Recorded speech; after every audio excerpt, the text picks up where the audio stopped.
Ghost, বেরিয়ে আসো। ইঁদুরের মতো গর্তে লুকিয়ে থেকে লাভ নেই। আজ তোমার এই দ্বীপ তোমার শেষ ঠিকানা হবে। তুমি ভেবেছিলে টাকার জোরে তুমি ধরাছোঁয়ার বাইরে থাকবে। তুমি জানো না একজন আর্মি অফিসারের তেজ কতটা ভয়ঙ্কর হতে পারে। অহনা, সিগন্যাল দিন। ব্যাকআপ টিমকে বলুন আইল্যান্ড এখন আমাদের দখলে। চমৎকার অ্যাকশন ছিল আরিয়ান। আমি জানতাম আপনার অ্যাটিটিউডই হবে ওদের সব থেকে বড় ভয়। ঘোস্টের সব মেইন সার্ভার আমি হ্যাক করেছি। প্রজেক্ট পুনর্জন্মের সব রাঘব বোয়ালদের তথ্য এখন আমাদের হাতে। শহরটা একই রকম আছে, কিন্তু মানুষগুলো ভীষণভাবে পাল্টে গেছে। ঠিক ৮ বছর আগে এই তপ্ত পিচঢালা রাস্তা দিয়েই আমি নিঃস্ব হয়ে পালিয়েছিলাম। তখন আমার পকেটে ১ টাকাও ছিল না, কিন্তু পিঠে ছিল অপমানের এক বিশাল পাহাড়। আজ আমি ফিরেছি, তবে সেই অসহায় আরিয়ান হিসেবে নয়, বরং মেজর আরিয়ান হিসেবে। যারা আমাকে সেদিন মিথ্যে অপবাদে কলঙ্কিত করেছিল আর যারা আমার গায়ে থুতু ছিটিয়েছিল, তাদের প্রত্যেকের হিসেব চুকানোর সময় এখন সমাগত। আমার ব্যক্তিগত ডায়েরিতে প্রতিটা অপরাধীর নাম লাল কালিতে লেখা আছে। Just wait and watch. খেলা তো মাত্র শুরু হলো। গোধূলির শেষ আলোটুকু যখন ঢাকার আকাশ থেকে মুছে যাচ্ছে, ঠিক তখনই শাহজালাল আন্তর্জাতিক বিমানবন্দরের ভিআইপি গেট দিয়ে বেরিয়ে এলো এক দীর্ঘদেহী যুবক। তার পরনে ফিটফাট নেভি ব্লু ব্লেজার আর চোখে কালো সানগ্লাস। হাঁটার প্রতিটি পদক্ষেপে আভিজাত্য আর এক অদ্ভুত কঠোরতাই স্পষ্ট। তাকে ঘিরে আছে ৪ জন বডিগার্ড, যারা ক্ষণে ক্ষণে চারপাশ সতর্ক দৃষ্টিতে পর্যবেক্ষণ করছে। সাধারণ মানুষের ভিড়ের মাঝে সে যেন এক জ্বলন্ত আগ্নেয়গিরি। এই সেই আরিয়ান, যাকে ৮ বছর আগে নিজের সৎমা আর সৎ ভাইয়ের সাজানো চক্রান্তে ধর্ষণের কলঙ্ক মাথায় নিয়ে গ্রাম ছাড়তে হয়েছিল। আজ সে দেশের অন্যতম ক্ষমতাধর একজন আর্মি অফিসার। তার চোয়ালের হাড় শক্ত হয়ে আছে এক ভয়ঙ্কর প্রতিশোধের নেশায়। সে কোনো দয়া বা ক্ষমা করতে আসেনি, বরং সে এসেছে দীর্ঘদিনের পুঞ্জীভূত অন্যায়ের বিচার করতে। সালাম স্যার, আমি রহমত, সেই পুরনো ড্রাইভার। আপনাকে নিতে এসেছি। চিনতে পেরেছি রহমত কাকা। গাড়ি স্টার্ট দিন। তবে বাড়িতে যাওয়ার আগে আমি একবার আমাদের সেই পুরনো আলিশান বসতভিটার সামনে দিয়ে যাব। আমি স্বচক্ষে দেখতে চাই আমার নিজের সম্পদ এখন কার দখলে আছে। কালচে রঙের পাজরো গাড়িটা দ্রুত গতিতে বনানীর আভিজাত্য পেরিয়ে শহরের ব্যস্ত রাস্তার বুক চিরে ছুটছে। আরিয়ানের নির্লিপ্ত চোখ জানালার বাইরে স্থির হয়ে থাকলেও তার অবচেতন মন বারবার ফিরে যাচ্ছে সেই বিভীষিকাময় রাতে। সেই রাতের কথা মনে পড়লে এখনও তার ধমনীতে রক্ত টকবক করে ফুটে ওঠে। তার নিজের সৎমা আর সৎ ভাই সজল মিলে এক জঘন্য নাটক সাজিয়েছিল। পাড়ার লোকজন সেদিন তাকে জানোয়ার বলে গালি দিয়েছিল। আর তার জন্মদাতা বাবা, তিনি তো ছেলের কোনো কথা বিশ্বাসই করেনি, বরং লোকলজ্জার ভয়ে তাকে এক কাপড়ে বাড়ি থেকে ঘাড় ধাক্কা দিয়ে বের করে দিয়েছিলেন। বাবা, আপনি কি আজ খবর পেয়েছেন যে আপনার সেই চরিত্রহীন ছেলেটা ফিরে এসেছে? আমি জানি আপনি এখন পক্ষাঘাতগ্রস্ত হয়ে বিছানায় পড়ে ধুঁকছেন, আর আপনার সেই অতি আদরের স্ত্রী আর তার গুণধর ছেলে সজল আমার পৈতৃক সম্পত্তি দুহাতে লুটে পুটে খাচ্ছে। কিন্তু আপনাদের এই সুখের দিন ফুরিয়ে এলো বলে। গাড়িটা গিয়ে থামলো ধানমন্ডির একটা বিশাল ডুপ্লেক্স বাড়ির সামনে। গেটের উপর নেমপ্লেটে এখন বড় করে লেখা আছে সজল ভিলা। আরিয়ান গাড়ি থেকে নামলো না, সে কেবল জানালার গ্লাসটা একটু নামিয়ে বাড়িটার দিকে ঘৃণার দৃষ্টিতে তাকিয়ে রইল। ঠিক সে মুহূর্তে গেট দিয়ে হাসতে হাসতে বেরিয়ে আসতে দেখা গেল এক যুবতীকে। মেয়েটার নাম মিম। আরিয়ানের একসময়ে বাগদত্তা যে বিপদের দিনে আরিয়ানের পাশে থাকা তো দূরের কথা, তাকে অপমান করে সজলের হাত ধরেছিল। আরে সজল, শোনো না, তুমি এত চিন্তা করছো কেন? তোমার বাবার সব প্রপার্টি তো এখন তোমার নামে রেকর্ড করা হয়ে গেছে। ওই আপদটা তো নিশ্চিত এতদিন না খেতে পেয়ে কোনো ড্রেনে মরে পড়ে আছে। এখন আমরা শান্তিতে এই সাম্রাজ্য ভোগ করব। মিম, তোমার স্মৃতিশক্তি দেখছি অনেক বেশি দুর্বল হয়ে গেছে। ওই আপদটা মরে ভূত হয়নি মিম, বরং তোমার জম হয়ে ফিরে এসেছে। খুব শীঘ্রই তোমার এই হাসি মাখা মুখটা ফ্যাকাশে হয়ে যাবে। আরিয়ান ড্রাইভারকে নির্দেশ দিল সোজা হোটেলের দিকে যেতে। সে এখনই সরাসরি কারোর ওপর ঝাঁপিয়ে পড়বে না। সে শিকারী বাঘের মতো ধৈর্য ধরে জাল বুনবে, যাতে করে সব কয়টা ইঁদুর একসাথে খাঁচায় ধরা পড়ে। পরের দিন সকালে আরিয়ান পূর্ণ সামরিক পোশাকে নিজেকে সজ্জিত করলো। তার কাঁধের উজ্জ্বল স্টারগুলো ঘরের আলোতে চিকচিক করছে। আজকের গন্তব্য তার সেই পুরনো এলাকা, যেখানে তাকে প্রকাশ্যে রাস্তায় কান ধরে উঠবোস করানো হয়েছিল। আজ যখন এই ইউনিফর্ম পরে তোমাদের সামনে গিয়ে দাঁড়াবো, তখন দেখব কার কত বড় কলিজা আছে আমার দিকে আঙুল তোলার। ক্ষমতার আসল দাপট কাকে বলে তা আজ আমি হাতে কলমে বুঝিয়ে দেব। আরিয়ানের জিপ গাড়ি যখন সেই এলাকায় প্রবেশ করলো, তখন চারিদিকে এক থমথমে নিস্তব্ধতা নেমে এলো। সাধারণ মানুষ বিস্ময়ে বিমূঢ় হয়ে তাকিয়ে রইল এই রাজকীয় জিপের দিকে। গাড়ি থেকে আরিয়ান যখন তার ভারী বুট জুটো ঠুকে মাটিতে নামলো, তখন উপস্থিত জনতা যেন পাথর হয়ে গেল। জিপ থেকে নামতেই এলাকার তথাকথিত প্রভাবশালী মাতব্বররা গদগদ হয়ে এগিয়ে এলেন। তাদের সারিতে সজলও আছে, যে এখন নিজেকে এলাকার বড় নেতা দাবি করে। আসসালামু আলাইকুম স্যার। আপনি হঠাৎ আমাদের এই সাধারণ এলাকায়? আমরা ধন্য হয়ে গেলাম স্যার। আমাদের কোনো সেবা করার সুযোগ দিলে কৃতজ্ঞ থাকব। সেবা তো অবশ্যই হবে সজল, অনেক যত্নের সাথে সেবা করা হবে। তুমি কি আমায় চিনতে পারছো না? একটু ভালো করে তাকিয়ে দেখো তো, এই মুখটা তোমার চেনা কিনা? আরিয়ান, তুই এইখানে এই পোশাকে কিভাবে? তোর ওই নোংরা জবান দিয়ে আমার নাম উচ্চারণ করার দুঃসাহস কিভাবে হলো সজল? আমি এখন এই দেশের একজন গর্বিত মেজর আরিয়ান। আর তুই তো সেই একই রকম নোংরা নর্দমার কীট হয়ে আছিস। তোর কি মনে আছে 8 বছর আগে তুই আমাকে পুলিশে ধরিয়ে দিয়ে কি অপবাদ দিয়েছিলি? সেই প্রতিটি শব্দের মূল্য আজ তোকে কড়াই গণ্ডায় বুঝিয়ে দেব। সজলের সারা শরীর তখন জ্বরের রোগীর মতো থরথর করে কাঁপছে। আশেপাশে যেসব মানুষ সেদিন আরিয়ানকে জানোয়ার বলে মারধর করেছিল, তারা এখন মাথা নিচু করে মাটির দিকে তাকিয়ে আছে। আরিয়ানের তীক্ষ্ণ চোখের দৃষ্টিতে এক ভয়ঙ্কর আগুন জ্বলছে। এই আগুনে সে পুড়িয়ে ছারখার করতে চায় সব অন্যায়, সব মিথ্যাচারকে। আরিয়ানের সেই প্রতিশোধের মিশন কেবল শুরু হলো। সে খুব ভালো করেই জানে যে সঠিক বিচার পেতে হলে শক্তি আর বুদ্ধির সমন্বয় প্রয়োজন। সে আর এক মুহূর্ত সময় নষ্ট করতে রাজি নয়। রহমত কাকা, গাড়ি স্টার্ট দিন। আজকের জন্য এই মৃত্যু ভয়টুকুই ওদের জন্য যথেষ্ট। কাল থেকে শুরু হবে চূড়ান্ত অ্যাকশন। একে একে সবাইকে অন্ধকার কুঠুরিতে পাঠাবো, যারা সেদিন সেই সাজানো ধর্ষণের নাটকে মূল ভূমিকা পালন করেছিল। আমি ফিরে এসেছি মানেই এখন বিচারের সূর্য উঠবে। গাড়ি স্টার্ট নিল আর আরিয়ান পেছনের আয়নায় দেখল সজল ভয়ে জ্ঞান হারিয়ে মাটিতে লুটিয়ে পড়েছে।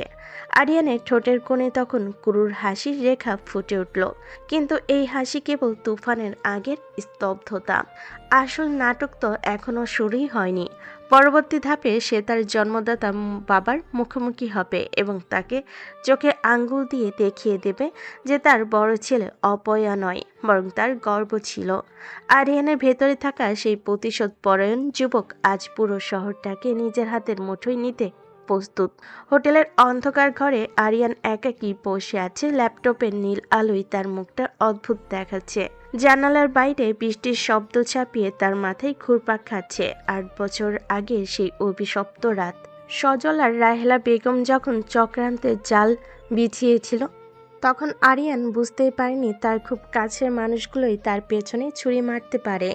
সেই রাতে কি ঘটেছিল তা নিয়ে আজও মানুষের মনে ধোঁয়াশা রয়ে গেছে।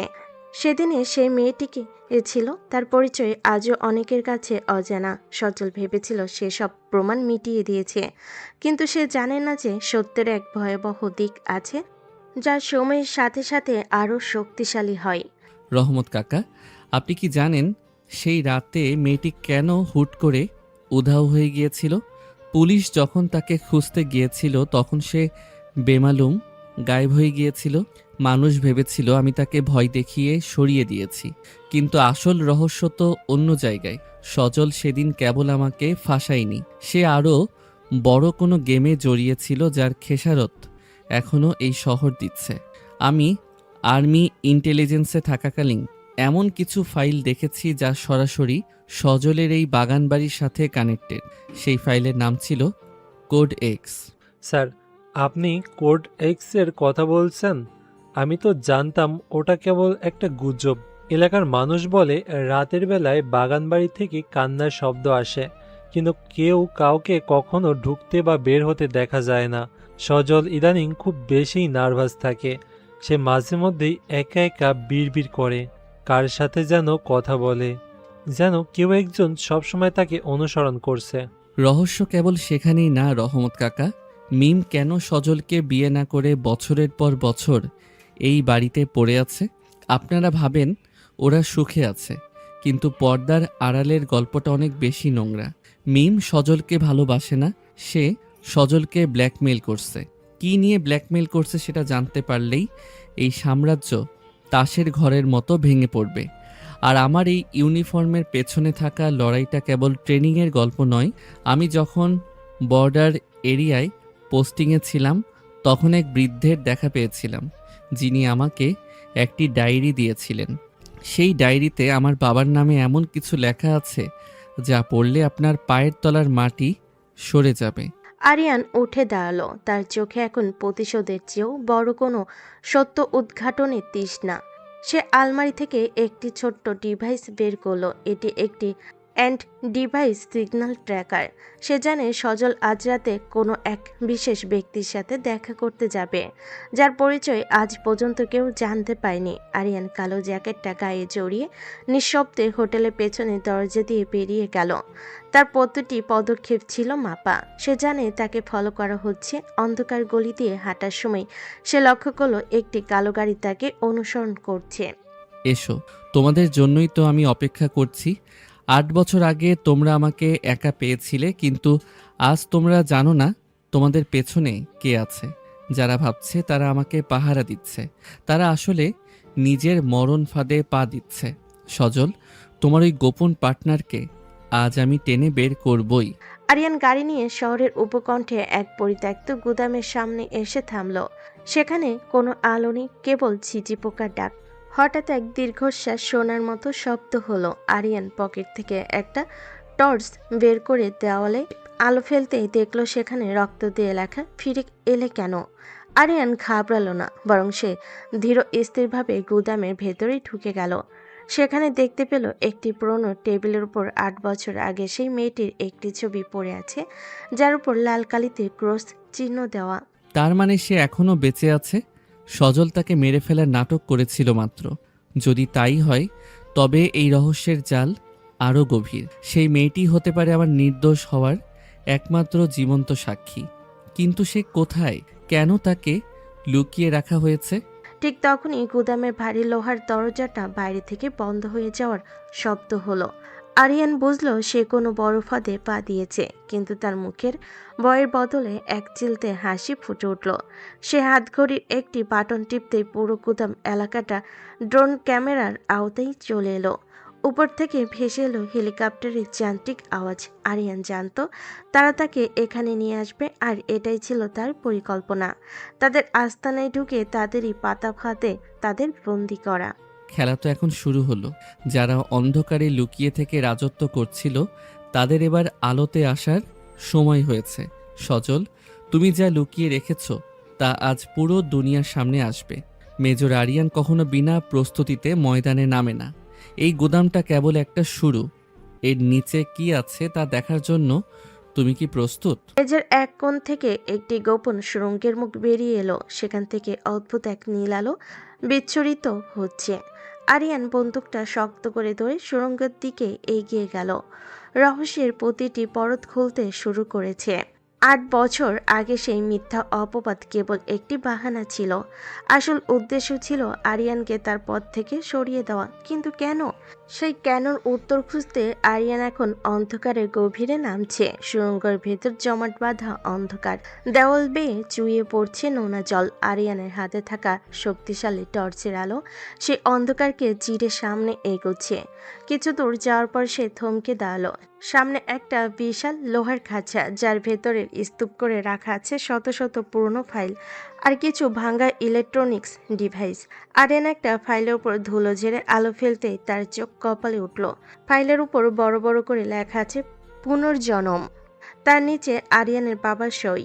যে বাবাকে আরিয়ান আজীবন একজন সৎ ব্যবসায়ী হিসেবে জেনে এসেছে, তার সই এমন একটা অন্ধকার সুড়ঙ্গর গোপন নথিতে কি করছে? এটা অসম্ভব। বাবা তো কখনো এসবের সাথে যুক্ত থাকতে পারেন না।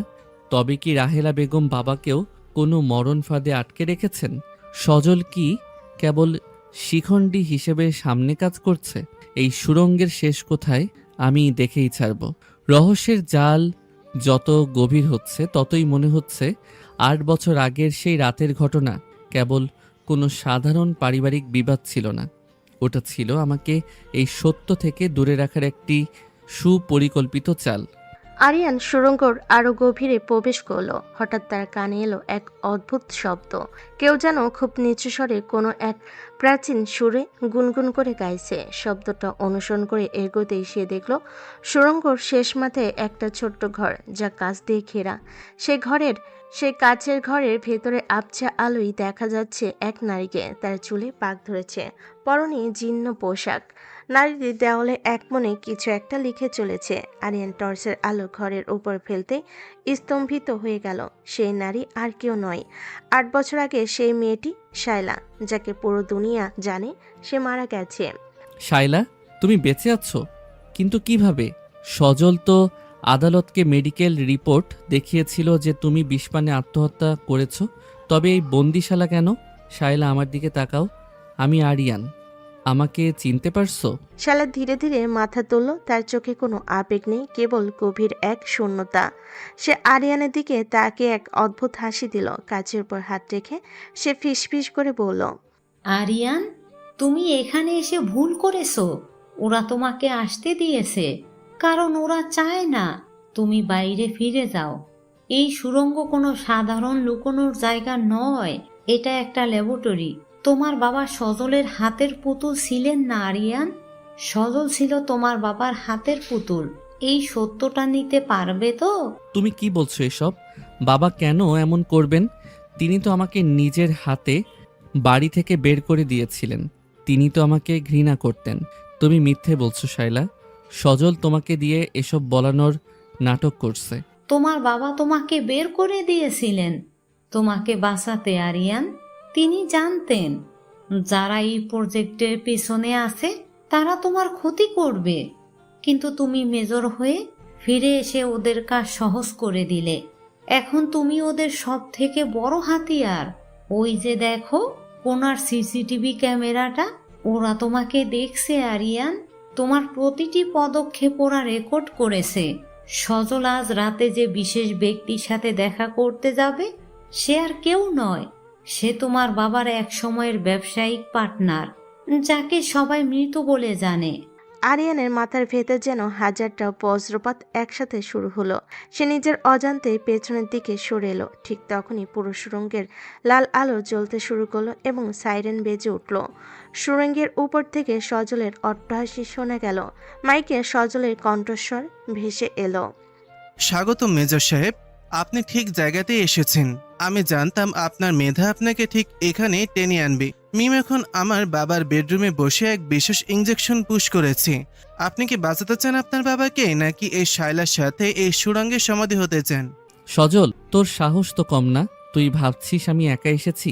আমার এক ইশারাতে পুরো এলাকা ধুলোয় মিশিয়ে দেওয়ার ক্ষমতা আমি রাখি। তোর এই গোলক ধাঁধা দিয়ে আমাকে আটকে রাখা যাবে না। মিমকে বল ইঞ্জেকশনটা সরাতে, না হলে আজ এই সুড়ঙ্গই তোর কবরে পরিণত হবে। আরিয়ান পকেট থেকে একটা রিমোট বের করলো, কিন্তু সজলের হাসি থামলো না। সজল বলল, রিমোটটা কাজ করবে না আরিয়ান, এখানে কোনো সিগন্যাল পৌঁছতে পারে না। আমরা জ্যামার অন করে দিয়েছি। এখন কেবল একটা অপারেশন আছে। ওই টেবিলের ওপর একটা নীল রঙের ফাইল আছে, ওইটাতে সই করো আর নিজেকে সঁপে দাও আমাদের প্রজেক্টে। না হলে ঠিক 10 মিনিট পর এই সুড়ঙ্গে বিষাক্ত গ্যাস ছেড়ে দেওয়া হবে। আমাকে শান্ত থাকতে হবে। ওরা যা বলছে তার সবটা সত্য নাও হতে পারে। শায়লা কেন এখানে বন্দি? বাবা কেন আমাকে বাঁচাতে চেয়েছিলেন? আর মিমের আসল উদ্দেশ্য কি? যদি বাবা এই প্রজেক্টের সাথে যুক্তই থাকেন, তবে কেন তিনি আজ পক্ষাঘাতগ্রস্ত? রহস্যের জটলাগুলো জট পাকিয়ে যাচ্ছে। কিন্তু আমি মেজর আরিয়ান, আমি হারের আগে হার মানব না।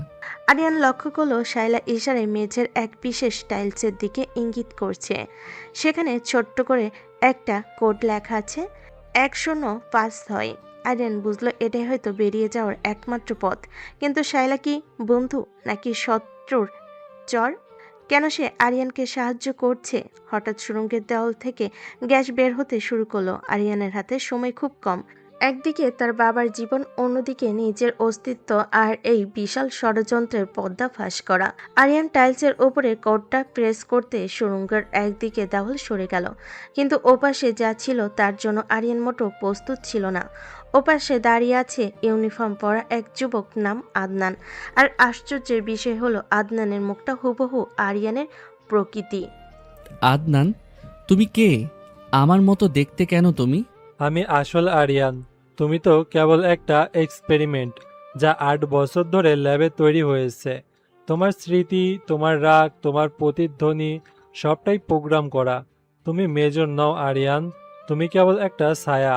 আরিয়ানের পৃথিবীটা দুলতে শুরু করলো। তার চোখের সামনে নিজের অতীত, নিজের পরিশ্রম, নিজের ইউনিফর্ম সব ঝাপসা হয়ে আসতে লাগলো। তবে কি মেজর আরিয়ান কোনো রক্ত মাংসের মানুষ নয়, নাকি এটা সজলের সাজানো কোনো মায়া? আদনান নামের এই যুবকটি কি তবে সব রহস্যের মূল? আদনান, তুমি যাই বলো না কেন, আমি এসব বিশ্বাস করি না। আমার শরীরের প্রতিটি ক্ষত চিহ্ন, আমার প্রতিটি ঘাম আর রক্তের বিনিময়ে অর্জিত এই পরিচয় কোনো ল্যাবের পরীক্ষা হতে পারে না। সজল তোমাকে শিখিয়ে পড়িয়ে পাঠিয়েছে যাতে আমার মানসিক শক্তি ভেঙে দেওয়া যায়। কিন্তু তুমি জানো না একজন সৈনিককে প্রতিকূল পরিস্থিতিতে টিকে থাকার ট্রেনিং কিভাবে দেওয়া হয়। এই সুড়ঙ্গ আর তোমার এই মায়াজাল আজ আমি চুরমার করে দেব। আদনানের মুখে সেই একই স্থির এবং যান্ত্রিক হাসি। সে ধীর পায়ে আরিয়ানের দিকে এগিয়ে আসতে লাগলো। সুড়ঙ্গের ভেতর গ্যাসের ঘনত্ব বাড়ছে। আরিয়ানের নিঃশ্বাস নিতে কষ্ট হচ্ছে, কিন্তু তার হাতের গ্রিপ বন্দুকের উপর আরো শক্ত হলো। ঠিক সেই মুহূর্তে শায়লা কাছের ঘরের ভেতর থেকে চিৎকার করে উঠল। সে ইশারায় দেখালো আদনানের গলার নিচে একটা ছোট্ট চিপের মতো কিছু একটা জ্বলছে। আরিয়ান মুহূর্তের মধ্যেই পরিস্থিতি বিশ্লেষণ করলো। এই আদনান কোনো মানুষ নয়, বরং এটি অত্যন্ত উন্নত মানের একটি রোবোটিক হিউম্যানয়েড। সজলের পেছনে থাকা সেই অদৃশ্য শক্তি অনেক দূর এগিয়ে গেছে। আরিয়ান, তুমি লজিক দিয়ে চিন্তা করো। 8 বছর আগে তুমি যখন জেল থেকে বের হয়েছিলে, তখন তোমার সাথে ঠিক কি ঘটেছিল? তোমার কি সেই পাহাড়ি রাস্তার অ্যাক্সিডেন্টের কথা মনে আছে, যেখানে তুমি মৃত বলে ঘোষিত হয়েছিলে? তোমার ব্রেন ডেড হয়ে গিয়েছিল। আমাদের এই প্রজেক্টের জন্য তোমাকেই বেছে নেওয়া হয়েছিল। তোমার স্মৃতিগুলো রিস্টোর করা হয়েছে, কিন্তু তোমার শরীরটা এখন আমাদের টেকনোলজির অংশ। তুমি চাইলেই এই সিস্টেমে আমাদের সাহায্য করতে পারো। যথেষ্ট হয়েছে আদনান। যদি আমি তোমাদের টেকনোলজিও হয়ে থাকি, তবে সেই টেকনোলজির কন্ট্রোল এখন আমার হাতে।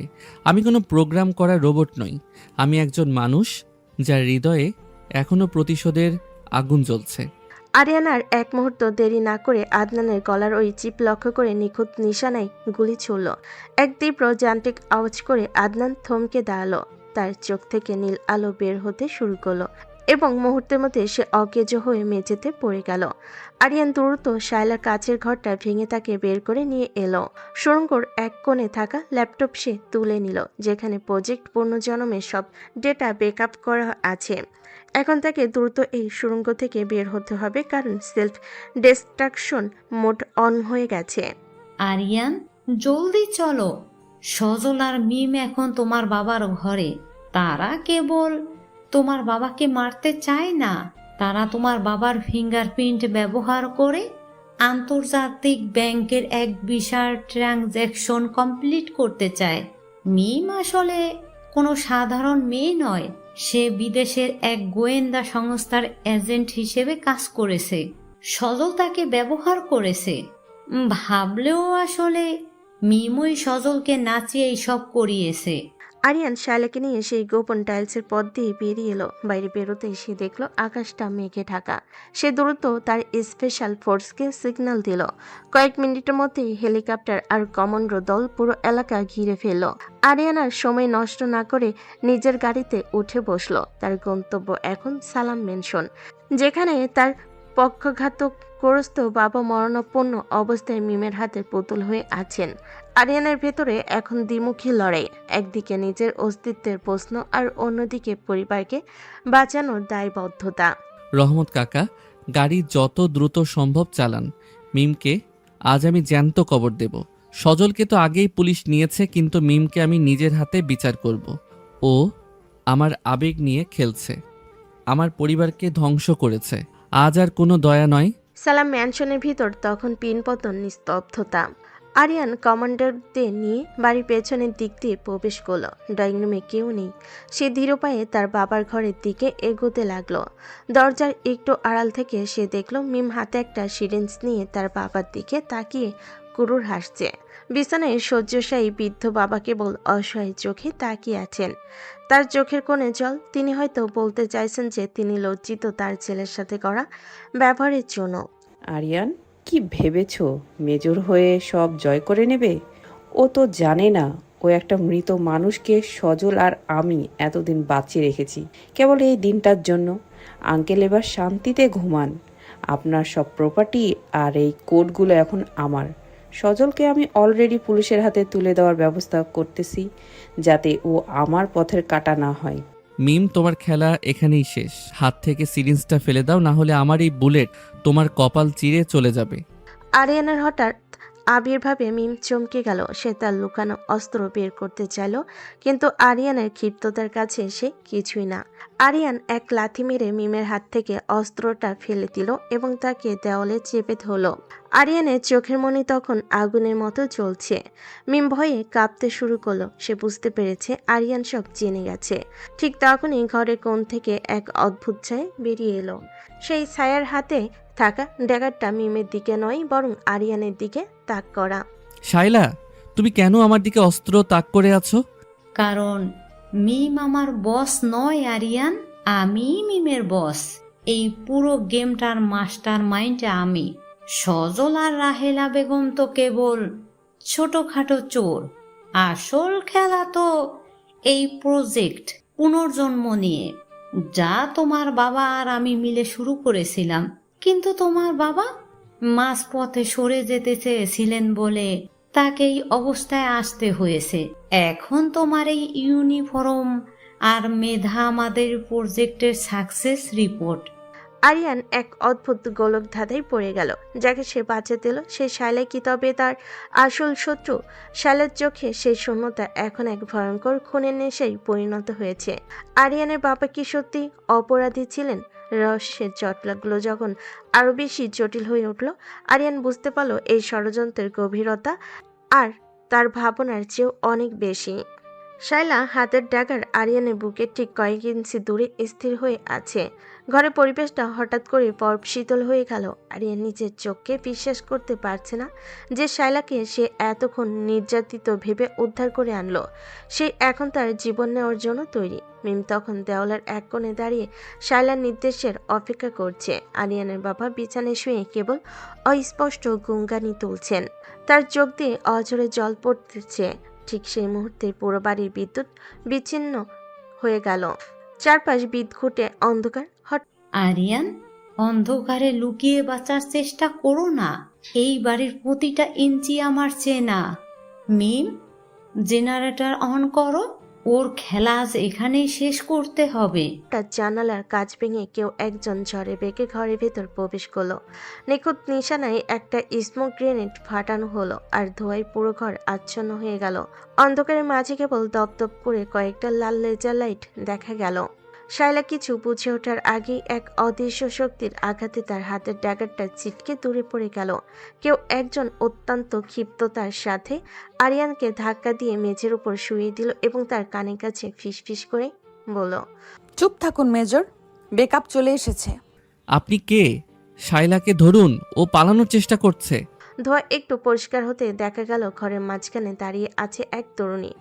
পরনে ব্ল্যাক ট্যাকটিক্যাল জ্যাকেট, হাতে আধুনিক সাইলেন্সার লাগানো পিস্তল। তার চোখের চাহনিতে এক শীতলতা আর আত্মবিশ্বাস। সে আর কেউ নয়, ইন্টারপোলের স্পেশাল ক্রাইম ব্রাঞ্চের আন্ডারকভার এজেন্ট অহনা।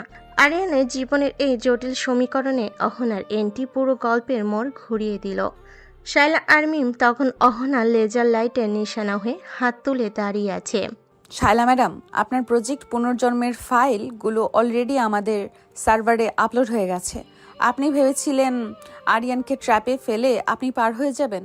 আমি গত 2 বছর ধরে এই প্রজেক্টের পেছনে ছায়ার মতো লেগে আছি।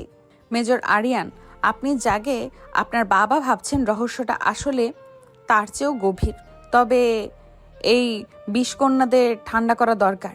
তুমি কে? এখানে ঢোকার সাহস কিভাবে হলো তোমার? তুমি জানো না আমার পেছনে কারা আছে? আমি কে সেটা তোমার বস শায়লা খুব ভালো করেই জানে।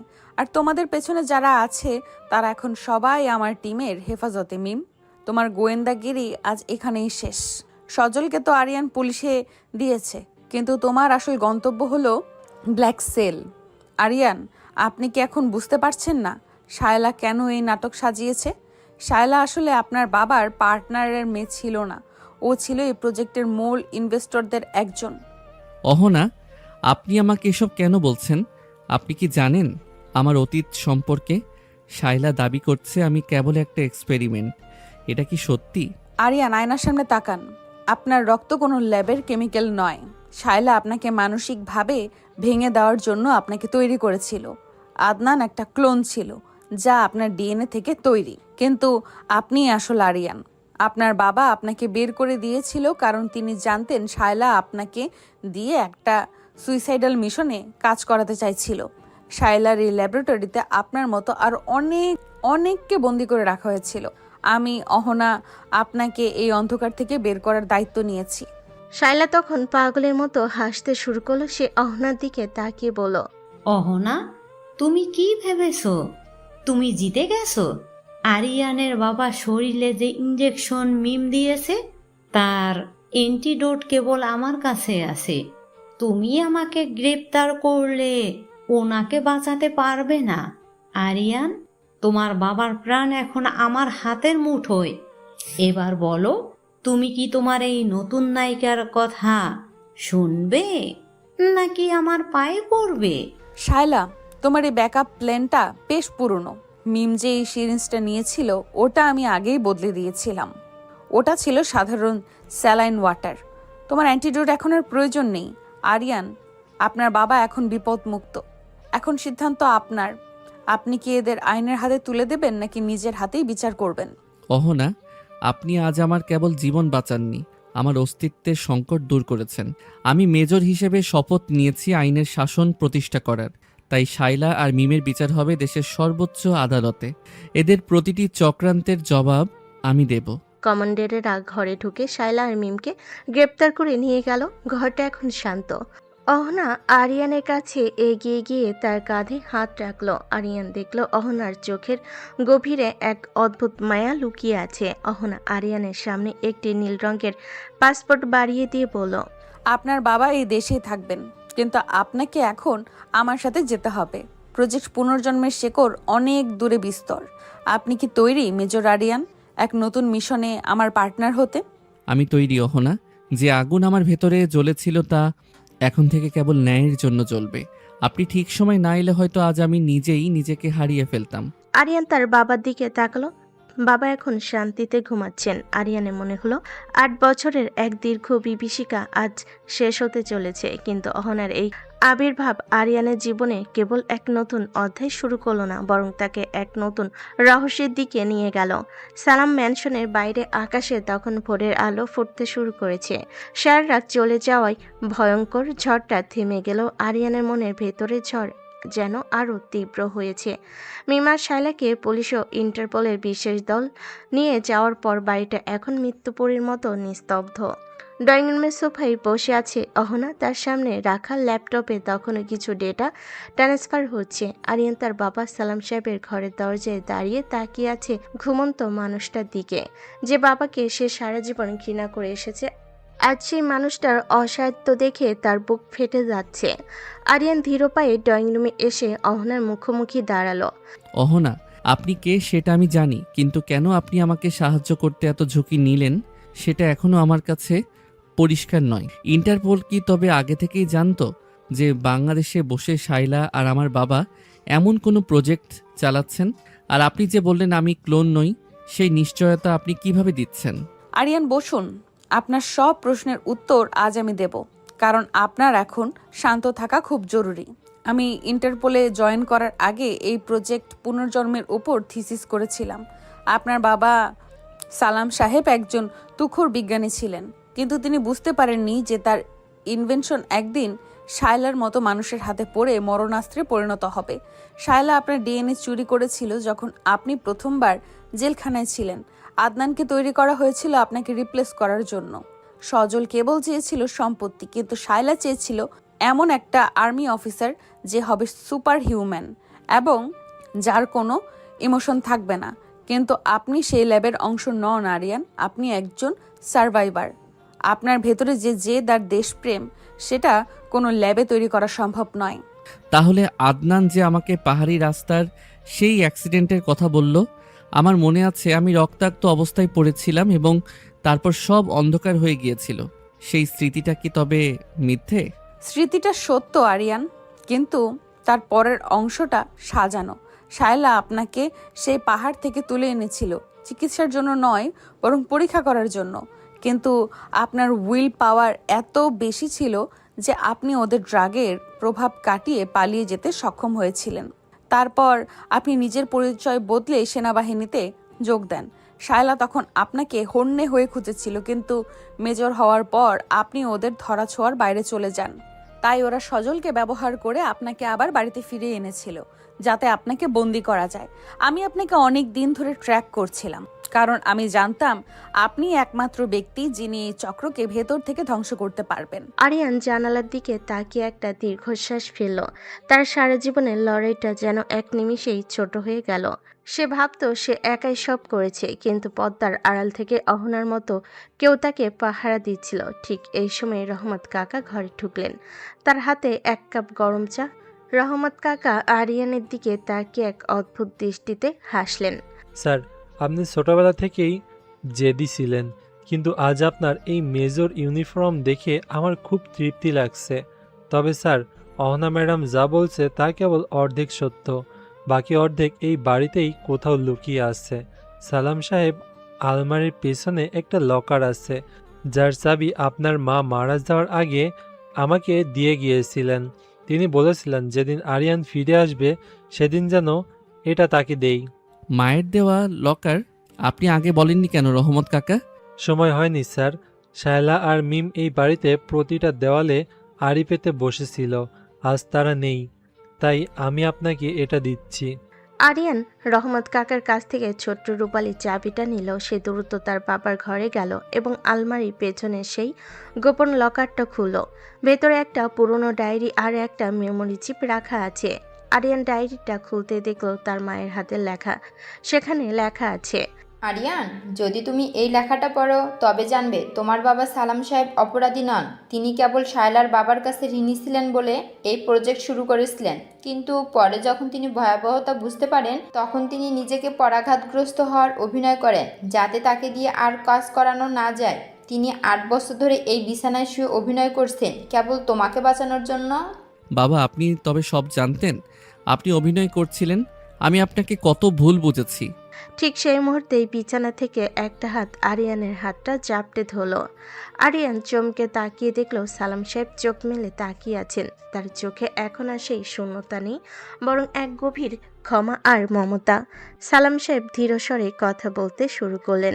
আরিয়ান, আমার বাবা, আমাকে ক্ষমা করিস। তোকে সেই রাতে বাড়ি থেকে বের না করলে শায়লা তোকে জ্যান্ত রাখতো না। আমি চেয়েছিলাম তুই এমন শক্তিশালী হ যাতে কেউ তোর ক্ষতি করতে না পারে। আজ তোকে এই ইউনিফর্মে দেখে আমার সব কষ্ট সার্থক হলো। বাবা, আপনি কথা বলতে পারছেন? আমি ভেবেছিলাম মিম আপনাকে ইঞ্জেকশন দিয়ে চিরতরে স্তব্ধ করে দিয়েছে। অহনা মা অনেক আগেই এসে সব ব্যবস্থা করে দিয়েছিল। ও আমাকে শিখিয়ে দিয়েছিল সব সহ্য করতে। আরিয়ান, এই চিপটার ভেতরে শায়লার সব ইনভেস্টরদের লিস্ট আছে, যারা বিদেশের বিভিন্ন সরকারে উচ্চ পদে বসে আছে। এটা ইন্টারপোলকে দে, এই পৃথিবীটাকে বাঁচা। অহনা দরজায় দাঁড়িয়ে এই দৃশ্য দেখছিল। তার চোখেও আজ জল। সে এগিয়ে এসে আরিয়ানের পাশে দাঁড়ালো। আরিয়ান উঠে দাঁড়িয়ে অহনার দিকে তাকালো। তার ভেতরে এখন আর কোনো দ্বিধা নেই। সে জানে তার লক্ষ্য কি। আরিয়ান, আমাদের হাতে সময় কম। শায়লার গ্রেপ্তারের খবর পাওয়ার পর ওরা বাকি পার্টনাররা এখন গা ঢাকা দেওয়ার চেষ্টা করছে। আমাদের পরবর্তী মিশন ইউরোপে। আপনি কি সালাম সাহেবকে এই অবস্থায় রেখে আমার সাথে যেতে পারবেন? বাবা এখন নিরাপদ। রহমত কাকা আর আমাদের স্পেশাল টিম এখানে থাকবে। অহনা, আমি তৈরি। যারা আমার পরিবারকে নিয়ে খেলেছে, যারা হাজার হাজার মানুষের জীবন নিয়ে ছিনিমিনি খেলছে, তাদের শেকড় উপড়ে না ফেলা পর্যন্ত মেজর আরিয়ান থামবে না। তবে চলুন, আমাদের প্লেন 2 ঘন্টা পর টেক অফ করবে। আজ থেকে আমরা কেবল পার্টনার নই, আমরা এই অন্যায়ের বিরুদ্ধে এক অজেয় শক্তি। আরিয়ান তার বাবা সালাম সাহেবকে জড়িয়ে ধরে বিদায় নিল। সে যখন বাড়ির প্রধান ফটক দিয়ে বেরিয়ে আসছিল, তখন সকালে সূর্যটা টকটকে লাল হয়ে উঠেছে। আরিয়ানের কাঁধের স্টারগুলো সেই রোদে আরো বেশি উজ্জ্বল দেখাচ্ছে। গাড়িতে ওঠার আগে সে একবার পেছনে তাকালো। সালাম ম্যানশন এখন আর কোনো রহস্যের আস্তানা নয়, বরং এক মূর্তির ঘর। অহনা ড্রাইভিং সিটে বসে আরিয়ানের দিকে তাকিয়ে মুচকি হাসলো। আরিয়ান সিট বেল্ট বেঁধে নিয়ে সামনের দিকে তাকালো। তার জীবনের আসল যুদ্ধটা কেবল শুরু হতে যাচ্ছে। শাহজালাল আন্তর্জাতিক বিমানবন্দরের রানওয়েতে দাঁড়িয়ে আছে একটি বিশেষ সামরিক বিমান। ইঞ্জিনের গর্জন চারপাশের বাতাসকে ভারী করে তুলেছে।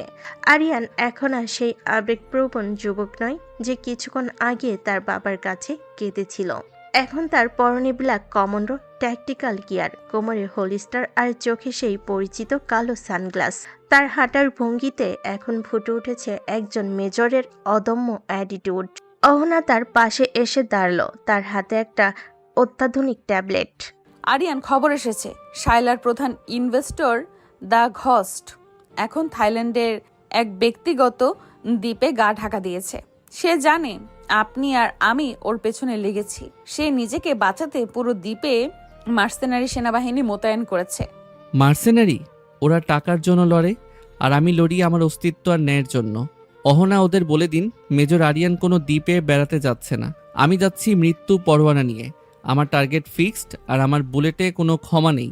বিমানটি যখন মেঘের বুক চিরে থাইল্যান্ডের দিকে উঠছে, আরিয়ান তখন তার বিশেষ সাবমেশিন গানটি চেক করে নিচ্ছে। তার চোখে দৃষ্টি স্থির এবং তীক্ষ্ণ। কয়েক ঘন্টা পর রাতের অন্ধকারে তারা সেই ব্যক্তিগত দ্বীপের কাছাকাছি পৌঁছালো। চারিদিকে উত্তাল সমুদ্র আর দ্বীপের উপর বসানো উচ্চ ক্ষমতা সম্পন্ন সার্চ লাইট। আরিয়ান, আমরা প্যারাশুটে করে ড্রপ করব, কিন্তু নিচের নিরাপত্তা ব্যবস্থা অত্যন্ত কড়া। লেজার সেন্সর আর অটোমেটিক টার্গেট গান দিয়ে পুরো সৈকত ঢাকা। সেই জন্যই তো আমরা সরাসরি সৈকতে নামবো না। অহন, আপনি পূর্ব দিক থেকে ডাইভারশন ক্রিয়েট করুন। আমি উত্তর দিকের পাহাড় দিয়ে ভেতরে ঢুকব। মনে রাখবেন, আজ রাতে এই দ্বীপে কোনো আলো জ্বলবে না। আমি অন্ধকারে রাজত্ব করতে আসছি। আরিয়ান বিমান থেকে ঝাঁপ দিল। বাতাসের গতিবেগকে উপেক্ষা করে সে নিখুঁতভাবে পাহাড়ের চূড়ায় ল্যান্ড করলো। নিচে দেখা যাচ্ছে ঘোস্টের বিলাসবহুল বাংলো, যেখানে সশস্ত্র পাহাড়দাররা টহল দিচ্ছে। আরিয়ান তার সাইলেন্সার লাগানো পিস্তলটা বের করলো। কোনো কথা নেই, কোনো সতর্ক বাণী নেই। নিখুঁত নিশানায় ট্যাগার চাপলো আরিয়ান। চোখের পলকেই দুজন পাহাড়দার নিঃশব্দে লুটিয়ে পড়ল। এখানে কেউ ঢুকেছে, অ্যালার্ট অ্যালার্ট।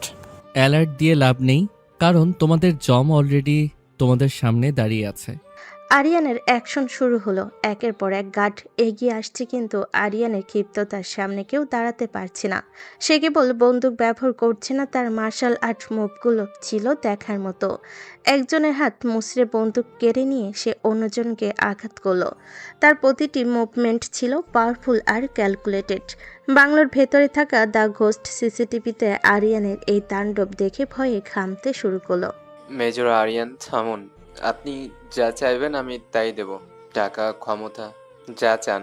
8 বছর আগে যখন আমাকে মিথ্যা কলঙ্ক দেওয়া হয়েছিল, তখন কি তোমার এই টাকা আমাকে সম্মান ফিরিয়ে দিতে পেরেছিল? ঘোস্ট, আজ তোমার কোনো ডিল কাজ করবে না।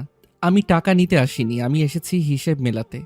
তোমার প্রতিটা বুলেট, প্রতিটা চক্রান্তের দাম আজ তোমার রক্ত দিয়ে মেটাতে হবে। আরিয়ান বাংলোর প্রধান দরজায় লাথি মেরে ভেঙে ভেতরে ঢুকলো। সেখানে আরও ডজনখানেক সশস্ত্র মার্সেনারি তাকে ঘিরে ধরল, কিন্তু আরিয়ানের চোখে ভয়ে লেশ মাত্র নেই। সে দুহাতে দুটো পিস্তল নিয়ে এক ভয়ঙ্কর অ্যাকশন সিকোয়েন্স শুরু করলো।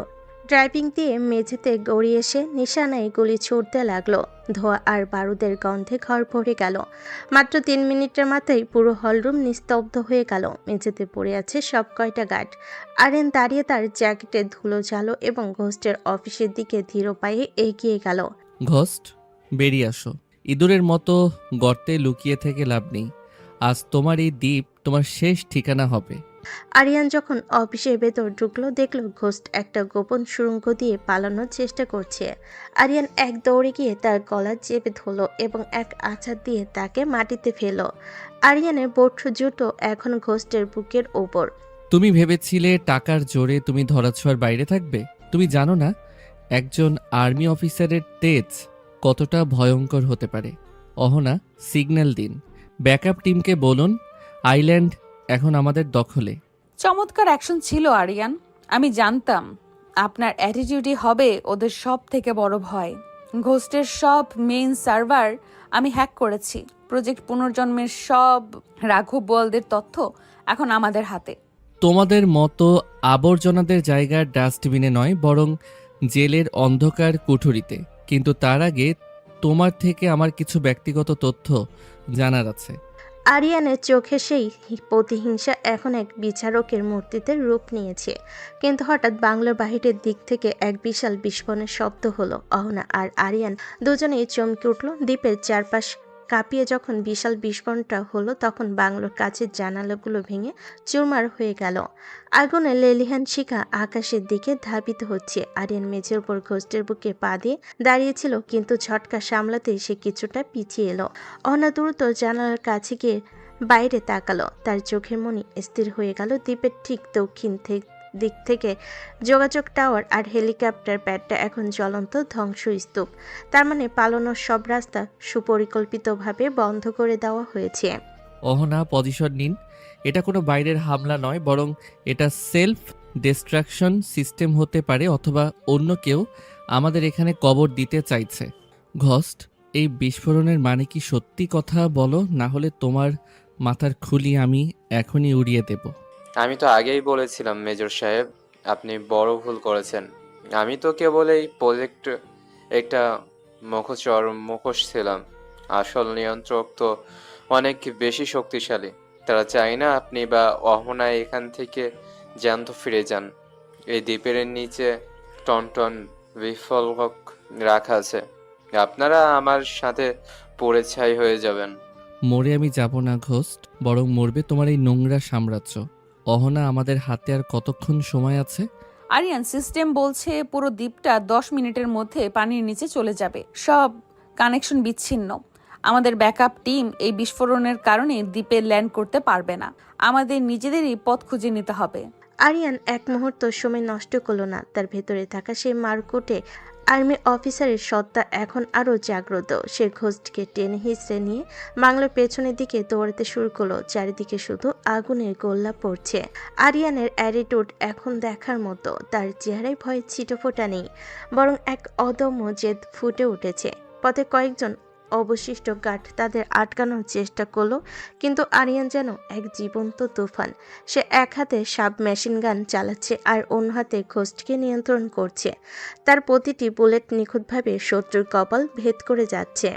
অহনা, ওই দেখুন, পাহাড়ের ঢালে একটা ছোট স্পিড বোট ঢাকা দেওয়া আছে। ওটাই আমাদের শেষ ভরসা। আপনি আগে যান, আমি কভার দিচ্ছি। আগুনের তাপ বাড়ছে। আরিয়ান লক্ষ্য করলো পাহাড়ের উপর থেকে বড় বড় পাথর ধসে পড়ছে।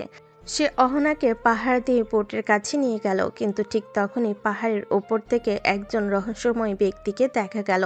তার পরনেও সামরিক পোশাক, কিন্তু মুখে মাস্ক। সে হাতে থাকা স্নাইপার রাইফেল দিয়ে আরিয়ানের দিকে নিশানা তাক করলো। আরিয়ান, নিচে নামুন।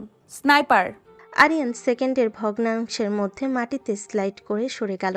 স্নাইপারের বুলেটটা ঠিক তার কানের পাশ দিয়ে চলে গেল। আরিয়ান বুঝলো এই স্নাইপার সাধারণ কেউ নয়। সে দ্রুত পজিশন নিয়ে স্নাইপারের দিকে পাল্টা গুলি ছুড়ল। স্নাইপারটি পাথরের আড়ালে লুকিয়ে পড়ল। আরিয়ান তার অ্যাকশন মোডে ফিরে এসে বুক টান টান করে দাঁড়িয়ে চিৎকার করে উঠল।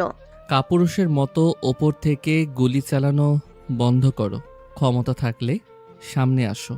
মেজর আরিয়ানকে থামানোর মতো বুলেট এখনো পৃথিবীতে তৈরি হয়নি। স্নাইপারটি মাস্ক খুলে নিচে লাফিয়ে পড়ল। আরিয়ান অবাক হয়ে দেখল এটা আর কেউ নয়, বরং আদনানের সেই উন্নত সংস্করণ যা সুড়ঙ্গে দেখা গিয়েছিল। তবে এর শরীরে কোনো যান্ত্রিক ভাব নেই, এটি অনেক বেশি নিখুঁত আর শক্তিশালী। আরিয়ান, আমি তো কেবল একটি রোবট নই, বরং আমি তোমার সব মেমোরির ব্যাকআপ। তুমি যা ভাবো আমি তা জানি। তোমার পরবর্তী মুভ কি হবে তাও আমার জানা। তুমি এই দ্বীপ থেকে যেতে পারবে না। অনেক হয়েছে মেমোরির খেলা, এবার দেখবে আসল হাড় মাংসের মানুষের শক্তি। টেকনোলজি দিয়ে লড়াই করা যায়, কিন্তু দেশপ্রেম আর জিত তৈরি করা যায় না। অহনা, আপনি বোট স্টার্ট দিন, আমি এই যান্ত্রিক জঞ্জালটাকে শেষ করে আসছি। শুরু হলো এক অসম লড়াই। আদনানের গতি মানুষের চেয়েও দূরত্ব, কিন্তু আরিয়ানের অভিজ্ঞতা তার চেয়েও অনেক বেশি। আরিয়ান তার মার্শাল আর্টার কমান্ডো ট্রেনিংয়ে সেরা মুভগুলো ব্যবহার করতে শুরু করলো। আদনানের এক সজোরে খুশিতে আরিয়ানের ঠোঁটের কোণ ফেটে রক্ত পড়তে লাগলো, কিন্তু আরিয়ান হাসলো। সেই হাসি ছিল তার ক্রূর আর ভয়ঙ্কর। সে আদনানের পা ধরে এক আছাড় মারল এবং তার কোমরে থাকা একটা ছোট্ট গ্রেনেড আদনানের জ্যাকেটে গেঁথে দিল। আলবিদা আদনান, মানুষের অনুকরণ করা সহজ, কিন্তু মানুষের মতো লড়াটা অনেক কঠিন। আরিয়ান এক দৌড়ে স্পিড বোর্ডে লাফিয়ে উঠল আর অহনার সাথে সাথে বোর্ডটা ফুল স্পিডে ছুটিয়ে দিল। পেছনে এক বিকট শব্দে আদনান 2.0 উড়ে গেল। পুরো দ্বীপটা তখন আগুনের কুণ্ডলিতে পরিণত হয়েছে। সাগরের ঢেউয়ের তোড়ে বোর্ডটা বিপজ্জনকভাবে তুলছে, কিন্তু আরিয়ান শক্ত হাতে হাল ধরে আছে। সে পেছনে তাকিয়ে দেখল দ্বীপটা ধীরে ধীরে আগুনের নিচে তলিয়ে যাচ্ছে। আমরা বেঁচে গেছি আরিয়ান, কিন্তু ঘোস্ট আমাদের সঙ্গে নেই। ও বিস্ফোরণে মারা গেছে। আমাদের সব তথ্য কি তবে হারিয়ে গেল? না অহনা, আমি ওর অফিস থেকে এই ড্রাইভটা সরাতে ভুলিনি। ঘোস্টের থেকেও বড় এই রহস্যের চাবিকাঠি এখন আমার হাতে। যারা ভেবেছিল আরিয়ানকে দ্বীপে কবর দেবে, তারা জানতো না আরিয়ান হচ্ছে সেই ফিনিক্স পাখি যে ছাই থেকেও ফিরে আসতে জানে। জলরাশি চিরে অজানার উদ্দেশ্যে ছুটছে। আরিয়ানের চোখে এখন এক নতুন সংকল্প। সে জানে এই ড্রাইভারের ভেতরে থাকা তথ্যগুলো পুরো বিশ্বের তোলপাড় সৃষ্টি করবে। তার বাবা সালাম সাহেব আর অহনার সহযোগিতায় সে এখন এক বৈশ্বিক ষড়যন্ত্রের জাল ছিঁড়ে ফেলেছে। কিন্তু গল্পের শেষ কি এখানেই, নাকি এই ড্রাইভারের ভেতরে আরিয়ানের নিজের জীবন সম্পর্কে আরও কোনো ভয়ানক সত্য লুকিয়ে আছে? আরিয়ানের অ্যাটিটিউড বলছে সে এখন যে কোনো সত্যের মুখোমুখি হতে প্রস্তুত। উত্তাল সমুদ্রের ঢেউ চিরে স্পিড বোটটি এগিয়ে চলছে। সাগরের নোনা জল আরিয়ানের ক্ষতবিক্ষত মুখে এসে লাগছে, কিন্তু তার কোনো ভ্রুক্ষেপ নেই। সে একমনে তাকিয়ে আছে তার হাতে সেই ড্রাইভারটির দিকে। একটু আগে ঘটে যাওয়া মৃত্যু ঝুঁকি তাকে মোটেও দমাতে পারেনি, বরং তার ভেতরে থাকা জেদকে আরও কয়েক গুণ বাড়িয়ে দিয়েছে। অনবোটের স্টিয়ারিং ধরে আছে, তার চোখে ক্লান্তি থাকলেও চেহারায় এক ধরনের জয়ের আনন্দ ফুটে উঠেছে। আকাশে তখন মেঘ কেটে গিয়ে হালকা চাঁদ দেখা যাচ্ছে। আরিয়ান, আমরা মূল ভূখণ্ডের খুব কাছাকাছি চলে এসেছি। ইন্টারপোলের একটি বিশেষ দল আমাদের জন্য নির্দিষ্ট পয়েন্টে অপেক্ষা করছে, কিন্তু আমার মনে হচ্ছে এই ড্রাইভটি উদ্ধার করার খবরটি পাওয়ার পর শায়লার বাকি নেটওয়ার্ক আরও বেশি সক্রিয় হয়ে উঠবে। আপনি কি নিশ্চিত যে এই ড্রাইভটি আমরা সরাসরি ল্যাবে নিয়ে যাব? একদম নিশ্চিত অহনা, যারা আমার জীবন নিয়ে জুয়া খেলেছে তাদের আমি ছাড়ব না। এই ড্রাইভের ভেতরে এমন কিছু নাম আছে যারা ক্ষমতার আড়ালে বসে এই নোংরা খেলা খেলছে। আমি চাই পৃথিবীর মানুষ জানুক মেজর আরিয়ানের জীবন কোনো ল্যাবে পরীক্ষা নয়। আমি চাই আমার বাবার সম্মান ফিরিয়ে দিতে। শাইলা ভেবেছিল সে আমাকে শেষ করে দেবে, কিন্তু সে জানতো না আমি দমে যাওয়ার পাত্র নই। বোটটি যখন উপকূলে ভিড়ল তখন দেখা গেল সেখানে কালো রঙের কয়েকটা গাড়ি দাঁড়িয়ে আছে। গাড়ি থেকে নেমে এলো কয়েকজন ছোট বড় ব্যক্তি। তারা আরিয়ান আর অহনাকে স্যালুট করলো। আরিয়ান বোট থেকে নেমে তার বুটে ধুলো ঝালো। তার হাঁটার ভঙ্গিতে এখন রাজকীয় দাপট। সে সরাসরি গিয়ে গাড়ির পেছনে বসলো এবং ল্যাপটপটা অন করলো। ড্রাইভারটি ইনসাল্ট করার সাথে সাথেই স্ক্রিনে হাজার হাজার কোড ভেসে উঠতে লাগলো। হঠাৎ আরিয়ানের চোখ একটা ফোল্ডারের উপর আটকে গেল, যার নাম ছিল প্রজেক্ট ফিনিক্স। অহনা, এদিকে দেখুন। প্রজেক্ট ফিনিক্স নামে একটা আলাদা ফাইল আছে এখানে। এটার ভেতরে আমার মায়ের নাম কেন লেখা আছে? মা তো একজন সাধারণ গৃহিণী ছিলেন, তবে কি মাও এই ষড়যন্ত্রের কথা আগে থেকে জানতেন? অহনা ল্যাপটপের দিকে ঝুঁকে পড়ল, তার চেহারায় বিস্ময়ের ছাপ স্পষ্ট। সে ফাইলটা ওপেন করতে দেখল সেখানে আরিয়ানের মায়ের একটি ছবি এবং তার নিচে কিছু মেডিকেল রিপোর্ট। আরিয়ান বুঝতে পারল তার পরিবারের ইতিহাস যতটা সে জানে তার চেয়েও অনেক বেশি রহস্যময়। ঠিক সেই মুহূর্তেই আরিয়ানের ফোনে একটি অপরিচিত নম্বর থেকে কল এলো। আরিয়ান কলটি রিসিভ করতে ওপাশ থেকে রাশেদ নামের এক ব্যক্তির যান্ত্রিক কণ্ঠস্বর ভেসে এলো। মেজর আরিয়ান, আপনি ভাবছেন আপনি জিতে গেছেন? আপনি তো কেবল বড় বড় হাঙ্গরদের জালে পা দিয়েছেন। আপনার মায়ের মৃত্যু স্বাভাবিক ছিল না, তা তো আপনি ফাইল দেখেই বুঝেছেন। এবার আসল সত্যটা জানার জন্য প্রস্তুত হন। আপনার বাবার সালাম ম্যানশনে ফিরে যান। সেখানে মাটির নিচে এমন কিছু আছে যা আপনি কল্পনাও করতে পারবেন না। ড্রাইভটি আমাদের দিয়ে দিন, না হলে আপনার বাবাকে আপনি আর কোনো দিনও জীবিত দেখতে পাবেন না। রাশেদ, তুমি বলছো এসব? সামনে এসে কথা বলার সাহস নেই? আমার বাবাকে যদি এক চুলো স্পর্শ করার চেষ্টা করো তবে আমি পুরো শহরটা জ্বালিয়ে দেব। মনে রেখো, আমি এখন আর সেই অসহায় ছেলেটি নই। আমি মেজর আরিয়ান। তোমার হুমকি আমি পকেটে নিয়ে ঘুরি। ফোনটা কেটে গেল। আরিয়ানের চোয়ালের হাড় শক্ত হয়ে উঠল। সে ড্রাইভারটিকে নির্দেশ দিল গাড়িটি সরাসরি এয়ারপোর্টের দিকে নিয়ে যেতে। সে বাংলাদেশে ফিরবে। তার বাবার জীবন এখন সংকটে। অহনা আরিয়ানের হাতটা শক্ত করে ধরল। সে জানে আরিয়ান এখন কতটা অস্থির, কিন্তু আরিয়ানের অ্যাকশন করার ধরন সবসময় ঠান্ডা মাথায় হয়। আরিয়ান, মাথা গরম করবেন না। ওরা চায় আপনি ভয় পান। আমরা একসাথে বাংলাদেশে যাব। আমার দল আপনার বাবার বাড়ির চারপাশে অলরেডি পজিশন নিয়েছে। শায়লা জেলে থাকলেও তার দলবল এখনো বাইরে ছড়িয়ে আছে। আমাদের এখন খুব সাবধানে পা বাড়াতে হবে। ভয় আমি পাই না অহনা। আমার রাগটাই এখন আমার সব থেকে বড় শক্তি। যারা আমার মায়ের মৃত্যু নিয়ে খেলেছে তাদের আমি জ্যান্ত মাটির নিচে পুঁতে দেব। রহমত কাকাকে ফোন দিন, তাকে বলুন বাড়ির গেট যেন কোনোভাবেই খোলা না হয়। আমি ফিরছি। কয়েক ঘন্টা পর আরিয়ান আর অহনা বিশেষ বিমানে করে বাংলাদেশে পৌঁছালো। আরিয়ান যখন সালাম ম্যানশনে গেটে নামলো তখন তার হাতে একটি অটোমেটিক রাইফেল। সে সরাসরি তার বাবার ঘরের দিকে দৌড়ে গেল। ঘরে গিয়ে দেখলো সালাম সাহেব অবচেতন অবস্থায় বিছানায় পড়ে আছেন। রহমত কাকা এক কোণে হাত পা বাঁধা অবস্থায় আছেন। আরিয়ান দ্রুত রহমত কাকাকে মুক্ত করলো। স্যার, ওরা এসেছিল। ওরা ঘরের মেঝে খুঁড়ে কিছু একটা নিয়ে গেছে। আমি ওদের আটকাতে পারিনি। ওরা দেখতে ঠিক ওই আপনার মতোই ছিল। ওরা বলেছিল আসলে আরিয়ান তো মারা গেছে, এখন কেবল স্যার রাজত্ব করবে। ওরা এখনো বাড়ির ভেতরেই আছে। অহনা, আপনি ব্যাকআপ নিয়ে পেছনের দিকে যান। আমি মাটির নিচের সেই গোপন কুঠুরিতে যাচ্ছি। আজ কোনো রহস্য বাকি থাকবে না। আজ সব মিথ্যার অবসান হবে। আরিয়ান মেঝের সেই গোপন দরজাটা খুলে নিচে নামলো। সেখানে সে দেখলো কয়েকজন মুখোশধারী ব্যক্তি তার মায়ের আলমারি থেকে নেওয়া সেই মেটাল বক্স খোলার চেষ্টা করছে। আরিয়ান কোনো কথা না বলে সরাসরি গুলি চালাতে শুরু করলো।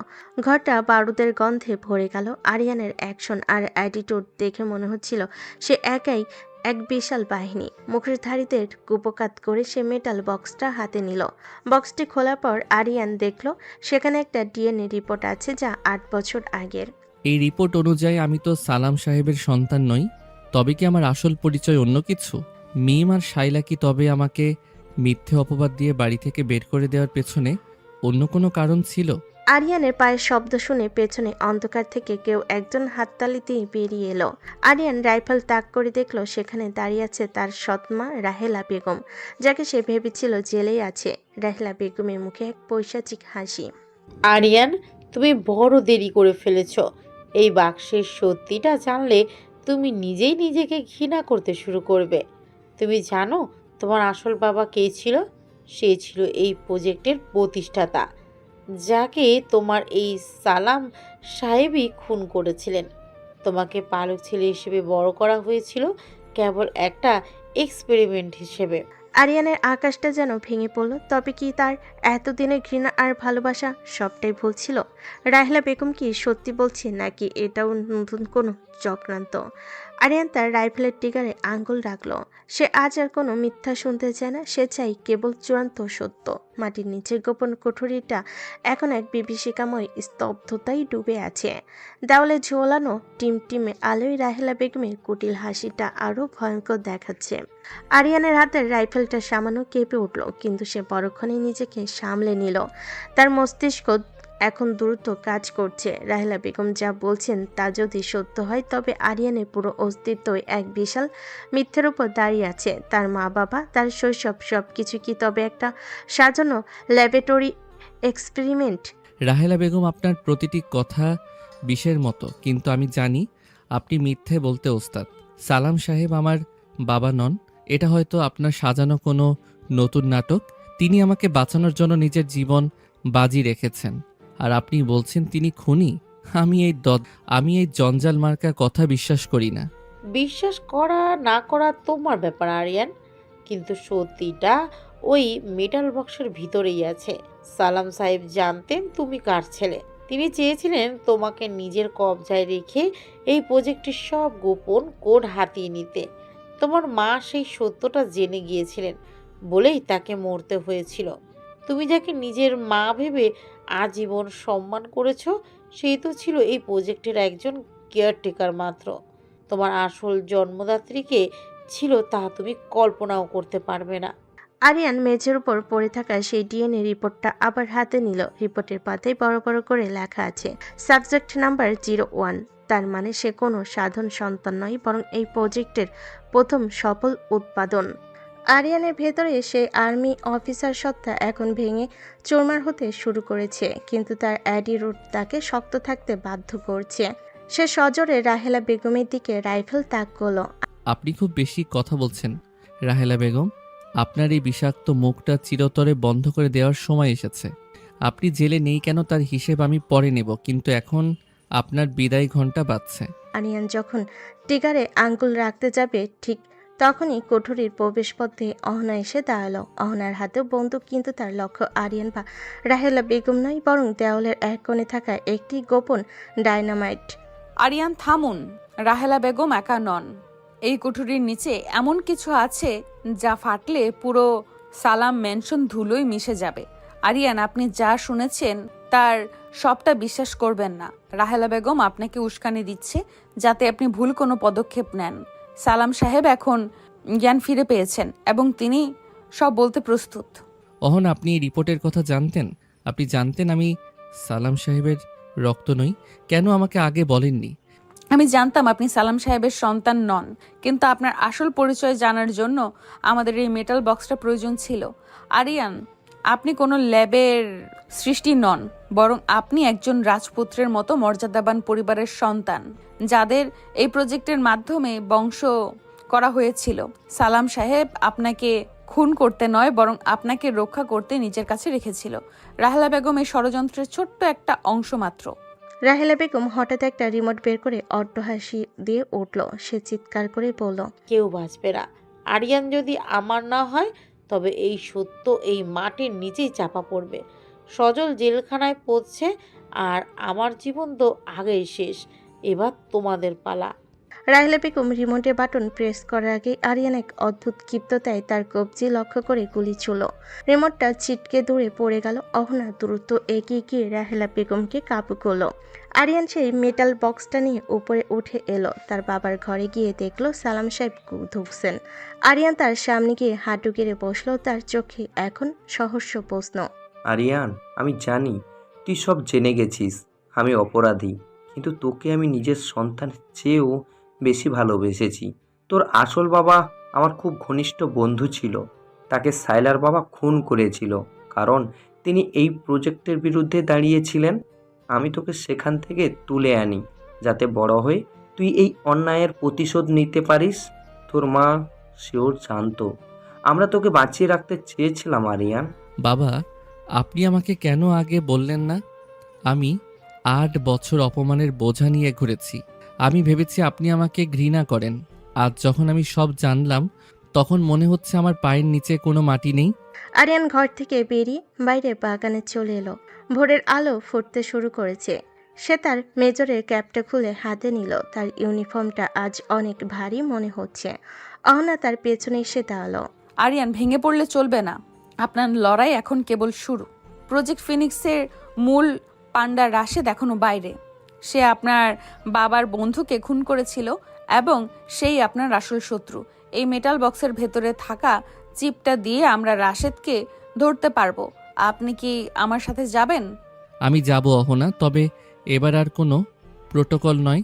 এবার শুধু ধ্বংস হবে। যারা আমার পরিবারকে নিয়ে খেলেছে তাদের আমি বুঝিয়ে দেব মেজর আরিয়ান যখন তার শিকড় খুঁজে পায় তখন সে কতটা ভয়ঙ্কর হতে পারে। রাশেদকে বলুন তার কফিনের কাঠ যেন সে এখনই জোগাড় করে রাখে। আরিয়ান গাড়িতে গিয়ে বসলো। তার অ্যাটিটিউড এখন আরও গম্ভীর। সে জানে তার সামনে যে রাস্তা তার রক্তের পিচ্ছিল পথ, কিন্তু সে পিছু পা হবে না। অহনা গাড়িতে উঠে আরিয়ানের দিকে তাকিয়ে এক অদ্ভুত ভরসা পেল। আরিয়ান ল্যাপটপে রাশেদের লোকেশন ট্র্যাক করতে শুরু করলো। রহমত কাকা, আপনি আমার বাবার খেয়াল রাখবেন। অহনা চলুন, রাশেদকে আজ এমন শিক্ষা দেব যা ইতিহাস হয়ে থাকবে। প্রতিশোধের এই অধ্যায়টা আমি নিজের হাতে শেষ করতে চাই। গাড়িটি তীব্র গতিতে সালাম ম্যানশন ছেড়ে বেরিয়ে গেল।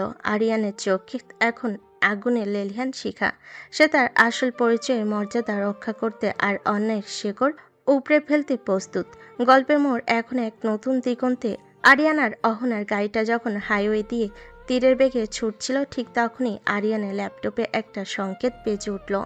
রাশেদের লোকেশন ট্র্যাক করতে গিয়ে আরিয়ান দেখল সিগন্যালটা বারবার নিজের অবস্থান পরিবর্তন করছে। কখনো সেটা বনানীর কোনো বহুতল ভবনে দেখাচ্ছে, আবার কখনো সেটা সাভারের কোনো পরিত্যক্ত কারখানায়। আরিয়ান বুঝতে পারল রাশেদ অত্যন্ত চতুর। সে জ্যামার ব্যবহার করে তাদের বিভ্রান্ত করার চেষ্টা করছে। কিন্তু হঠাৎ করে ল্যাপটপের স্ক্রিনটা কালো হয়ে গেল এবং সেখানে লাল অক্ষরে একটা মেসেজ ভেসে উঠল। আসল খেলা তো কেবল শুরু হলো মেজর। অহনা, গাড়ি থামান। রাশেদ আমাদের ট্র্যাক করছে। ও আমাদের লোকেশন ল্যাপটপ থেকে হ্যাক করেছে। আমাদের এই গাড়িটা এখনই একটা মরণ ফাঁদে পরিণত হতে পারে। আপনি কি বলছেন আরিয়ান? আমাদের সিস্টেম তো হাইলি এনক্রিপ্টেড। রাশেদ এটা কিভাবে করলো? আরিয়ান কোনো উত্তর না দিয়ে দ্রুত গাড়ির ড্যাশবোর্ডের নিচে চেক করলো। সেখানে ছোট্ট একটা ব্লিঙ্কিং ডিভাইস দেখা যাচ্ছে। আরিয়ানের চোখ বড় হয়ে গেল। সে মুহূর্তের মধ্যে অহনার হাত ধরে দরজা খুলে চলন্ত গাড়ি থেকে বাইরে ঝাঁপ দিল। তার মাটিতে পড়ে কয়েকটা ডিগবাজি খেলো। ঠিক কয়েক সেকেন্ডের মাথায় গাড়িটা একটা বিকট শব্দে বিস্ফোরিত হয়ে আগুনের গোল্লায় পরিণত হলো। হাইওয়ের মাঝখানে কালো ধোঁয়ার কুণ্ডলি পাকিয়ে উঠল। অহনা, আপনি ঠিক আছেন? রাশেদ আমাদের গতিবিধি 1 সেকেন্ডের জন্য হাতছাড়া করছে না। ও চায় না আমরা ওর কাছাকাছি পৌঁছাই, কিন্তু ও জানে না যে ও যত বেশি আক্রমণ করবে আমার জেদ তত বাড়বে। অহনা ধুলো ছেড়ে উঠে দাঁড়ালো। তার কপাল দিয়ে সামান্য রক্ত ঝরছে, কিন্তু তার চোখ এখন শিকারী বাঘের মতো। ঠিক এই সময় রাস্তার উপর একটা কালো হেলিকপ্টার নিচ দিয়ে উড়ে গেল এবং সেখান থেকে একটা ছোট্ট ড্রোন আরিয়ানদের মাথার উপর স্থির হলো। ড্রোনে থাকা স্পিকার থেকে একটা অচেনা কিন্তু গম্ভীর কণ্ঠস্বর ভেসে এলো। কণ্ঠস্বরটি শোনার সাথে সাথে আরিয়ানের পায়ের তলার মাটি সরে গেল। ওটা রাশেদের কণ্ঠ নয়, ওটা আরিয়ানের মা শাহানা বেগমের কণ্ঠ, যাকে আরিয়ান 8 বছর আগে নিজের হাতে কবরে শুয়ে এসেছিল। আরিয়ান, আমার কলিজার টুকরো, তুই অনেক বড় হয়ে গেছিস। তোর বাবার দেওয়া ইউনিফর্মটা তোকে খুব মানিয়েছে, কিন্তু তুই যা খুঁজছিস তা তুই কোনোদিনও পাবি না, কারণ সত্যি হলো আমি মরিনি। মা, এটা অসম্ভব। আমি নিজে আপনার জানাজা পড়েছি। আমি নিজে আপনাকে কবরে নামিয়েছি। এটা কোনো যান্ত্রিক কারসাজি। অহনা, ড্রোনটা নামান। এটা কোনো চক্রান্ত। জানাজা হয়েছিল আরিয়ান, কিন্তু কবরের ভিতরে আমি ছিলাম না, ওখানে ছিল অন্য কারো মরাদেহ। আমাকে এই প্রজেক্টের হেড সায়েন্টিস্ট হিসেবে বিদেশে নিয়ে যাওয়া হয়েছিল। তোর বাবা সালাম সাহেব জানতেন আমি বেঁচে আছি। তিনি আমাকে আড়াল করে রেখেছিলেন যাতে আমি এই প্রজেক্ট ফিনিক্স সফল হতে পারি। আরিয়ান, তুই আমার সব থেকে বড় সৃষ্টি। তুই কোনো রক্ত মাংসের সাধারণ সন্তান নস। তুই আমার তৈরি করা সেরা যোদ্ধা। আরিয়ানের পৃথিবীটা মুহূর্তের মধ্যে ওলটপালট হয়ে গেল। যে মায়ের জন্য সে জীবন দিতে প্রস্তুত ছিল, সে মাই কি তবে তার এই ধ্বংসলীলার মূল কারিগর? আরিয়ানের চোখের মনি লাল হয়ে উঠল। তার ভেতরে সেই আর্মি অফিসার এখন এক ভয়ঙ্কর প্রতিহিংসায় ফেটে পড়ল। সে ড্রোন লক্ষ্য করে সজোরে গুলি চালালো। ড্রোনটি বিধ্বস্ত হয়ে মাটিতে পড়ে গেল। অহনা, আপনি শুনলেন ও কি বলল? আমার জন্মদাত্রী মাই কি তবে শাইলা আর রাশেদের বস? সালাম সাহেব কি তবে আমাকে মায়ের চক্রান্ত থেকে বাঁচাতে চেয়েছিলেন? রহস্যের জটলাগুলো এখন আমার নিজের রক্তকে প্রশ্নবিদ্ধ করছে। আরিয়ান, শান্ত হন। এটা সাইকোলজিক্যাল ওয়ারফেয়ার হতে পারে। রাশেদ হয়তো আপনার মায়ের ভয়েস ক্লোন করে আপনাকে মানসিকভাবে দুর্বল করার চেষ্টা করছে। আমরা যতক্ষণ না ওনাকে স্বচক্ষে দেখছি ততক্ষণ আমরা কিছু বিশ্বাস করব না। ঠিক তখনই আরিয়ানের ফোনে একটা মেসেজ এলো। মেসেজে একটা কোঅর্ডিনেট দেওয়া ছিল আর নিচে লেখা ছিল, যদি তোর মাকে দেখতে চাস তবে একাই আয়, নাভানা টাওয়ারের রুফটপে।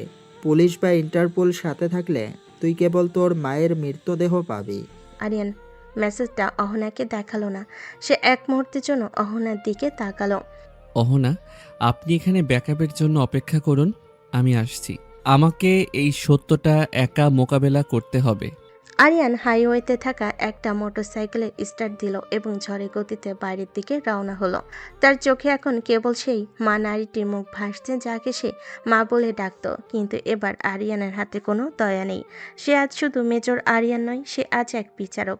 নাভানা টাওয়ারের ছাদে যখন আরিয়ান পৌঁছালো, দেখলো সেখানে মাঝখানে একটা হুইলচেয়ারে একজন নারী বসে আছে যার মুখটা কাপড় দিয়ে ঢাকা। আরিয়ান ধীর পায়ে এগিয়ে গেল। সে তার বন্দুকটা উঁচিয়ে ধরল। মুখ খোলো, আমি দেখতে চাই আমার মা কত বড় বিশ্বাসঘাতক হতে পারে। মুখ খোলো বলছি। নারীটি ধীরে ধীরে মুখ থেকে কাপড়টা সরালো। আরিয়ান থমকে গেল। সামনে বসে থাকা নারীটি সত্যি তার মা শাহানা বেগম, কিন্তু তার শরীরের অর্ধেক অংশ যান্ত্রিক যন্ত্রপাতিতে ঢাকা। তিনি এক অদ্ভুত যান্ত্রিক স্বরে বলেন, আরিয়ান, তুই এসেছিস? তোকে শেষ করতে নয়, তোকে পূর্ণতা দিতে আমি তোকে এখানে ডেকেছি। এই প্রজেক্ট ফিনিক্সের রাজমুটুক এখন তোর মাথায় উঠবে। আমার মাথায় রাজমুকুট নয় মা, উঠবে কলঙ্কের তিলক। আপনি যা করেছেন তার জন্য কোনো ক্ষমা নেই। আপনি যদি আমার মা হয়ে থাকেন তবে আমি আজ মাতৃ হত্যার পাপ মাথায় নেব। কারণ মেজর আরিয়ান অন্যায়ের সাথে আপোষ করে না, সে হোক নিজের মা। আরিয়ান টিগারে আঙ্গুল রাখলো। ঠিক সেই সময় অহনার হেলিকপ্টার মাথার উপর গর্জে উঠল। কিন্তু অহনা একা নয়, হেলিকপ্টার থেকে এক ঝাঁক কমান্ডো রোপ বেয়ে নামতে শুরু করলো। আরিয়ান বুঝলো অহনা তাকে একা চায়নি, কিন্তু শায়লার মা শাহানা বেগম এক কুটিল হাসি হাসলেন এবং একটি বাটন টিপলেন। মুহূর্তের মধ্যেই পুরো টাওয়ারের ছাদ থেকে লেজার লাইট বের হয়ে আরিয়ানকে ঘিরে ফেল। নাভানা টাওয়ারের ছাদটা এখন এক রণক্ষেত্রে পরিণত হয়েছে। আরিয়ানকে ঘিরে থাকা লেজার আলোগুলো বাতাসের সংস্পর্শে আসার সাথে সাথে হিসিস শব্দ করছে। শাহানা বেগম হুইলচেয়ারে বসে এক অদ্ভুত শীতল দৃষ্টিতে নিজের ছেলের দিকে তাকিয়ে আছেন। তার শরীরের যান্ত্রিক অংশগুলো থেকে নীলচে আলো বের হচ্ছে, যা প্রমাণ করে দেয় যে তিনি এখন আর কেবল একজন মানুষ নন, বরং তিনি প্রজেক্ট ফিনিক্সের জীবন্ত প্রতীক। আরিয়ান তার রাইফেলের গ্রিপটা শক্ত করে ধরল। তার কপালে ঘামের ফোঁটা জমেছে, কিন্তু তার চোখের মনে স্থির। অহনার হেলিকপ্টার থেকে কমান্ডারও নিচে নামার চেষ্টা করছে, কিন্তু লেজার এর ব্যারিয়ারের কারণে তারা ছাদে পা রাখতে পারছে না। আরিয়ান, দাপট দেখিও না। এই লেজারগুলো শুধু আলোর রেখা নয়, বরং এগুলো কয়েক সেকেন্ডের মধ্যে যে কোনো জৈব পদার্থকে ছাই করে দিতে পারে। তুই আমাকে মারার কথা বলছিস? আমি তোকে এই অন্ধকার থেকে তুলে এনেছি যেখানে তুই পচে মরতিস। তুই জানিস না তোর শরীরে যে রক্ত বইছে তাতে আমি এমন একটা কোড ইনজেক্ট করেছি যা তোকে পৃথিবীর শ্রেষ্ঠ যোদ্ধায় পরিণত করেছে। তুই আমার স্বপ্ন আরিয়ান। স্বপ্ন নয় মা, বরং আপনি আমার জীবনের সব থেকে বড় দুঃখ। আপনি আমাকে যোদ্ধা বানাননি, বরং আপনি আমাকে একটা খুনি বানানোর চেষ্টা করেছেন। যে মা নিজের সন্তানকে ল্যাবরেটরির ইঁদুর মনে করে সে মা হতে পারে না। আমি যদি আপনার সৃষ্টি হয়ে থাকি তবে আজ আমি সেই স্রষ্টাকেই ধ্বংস করব।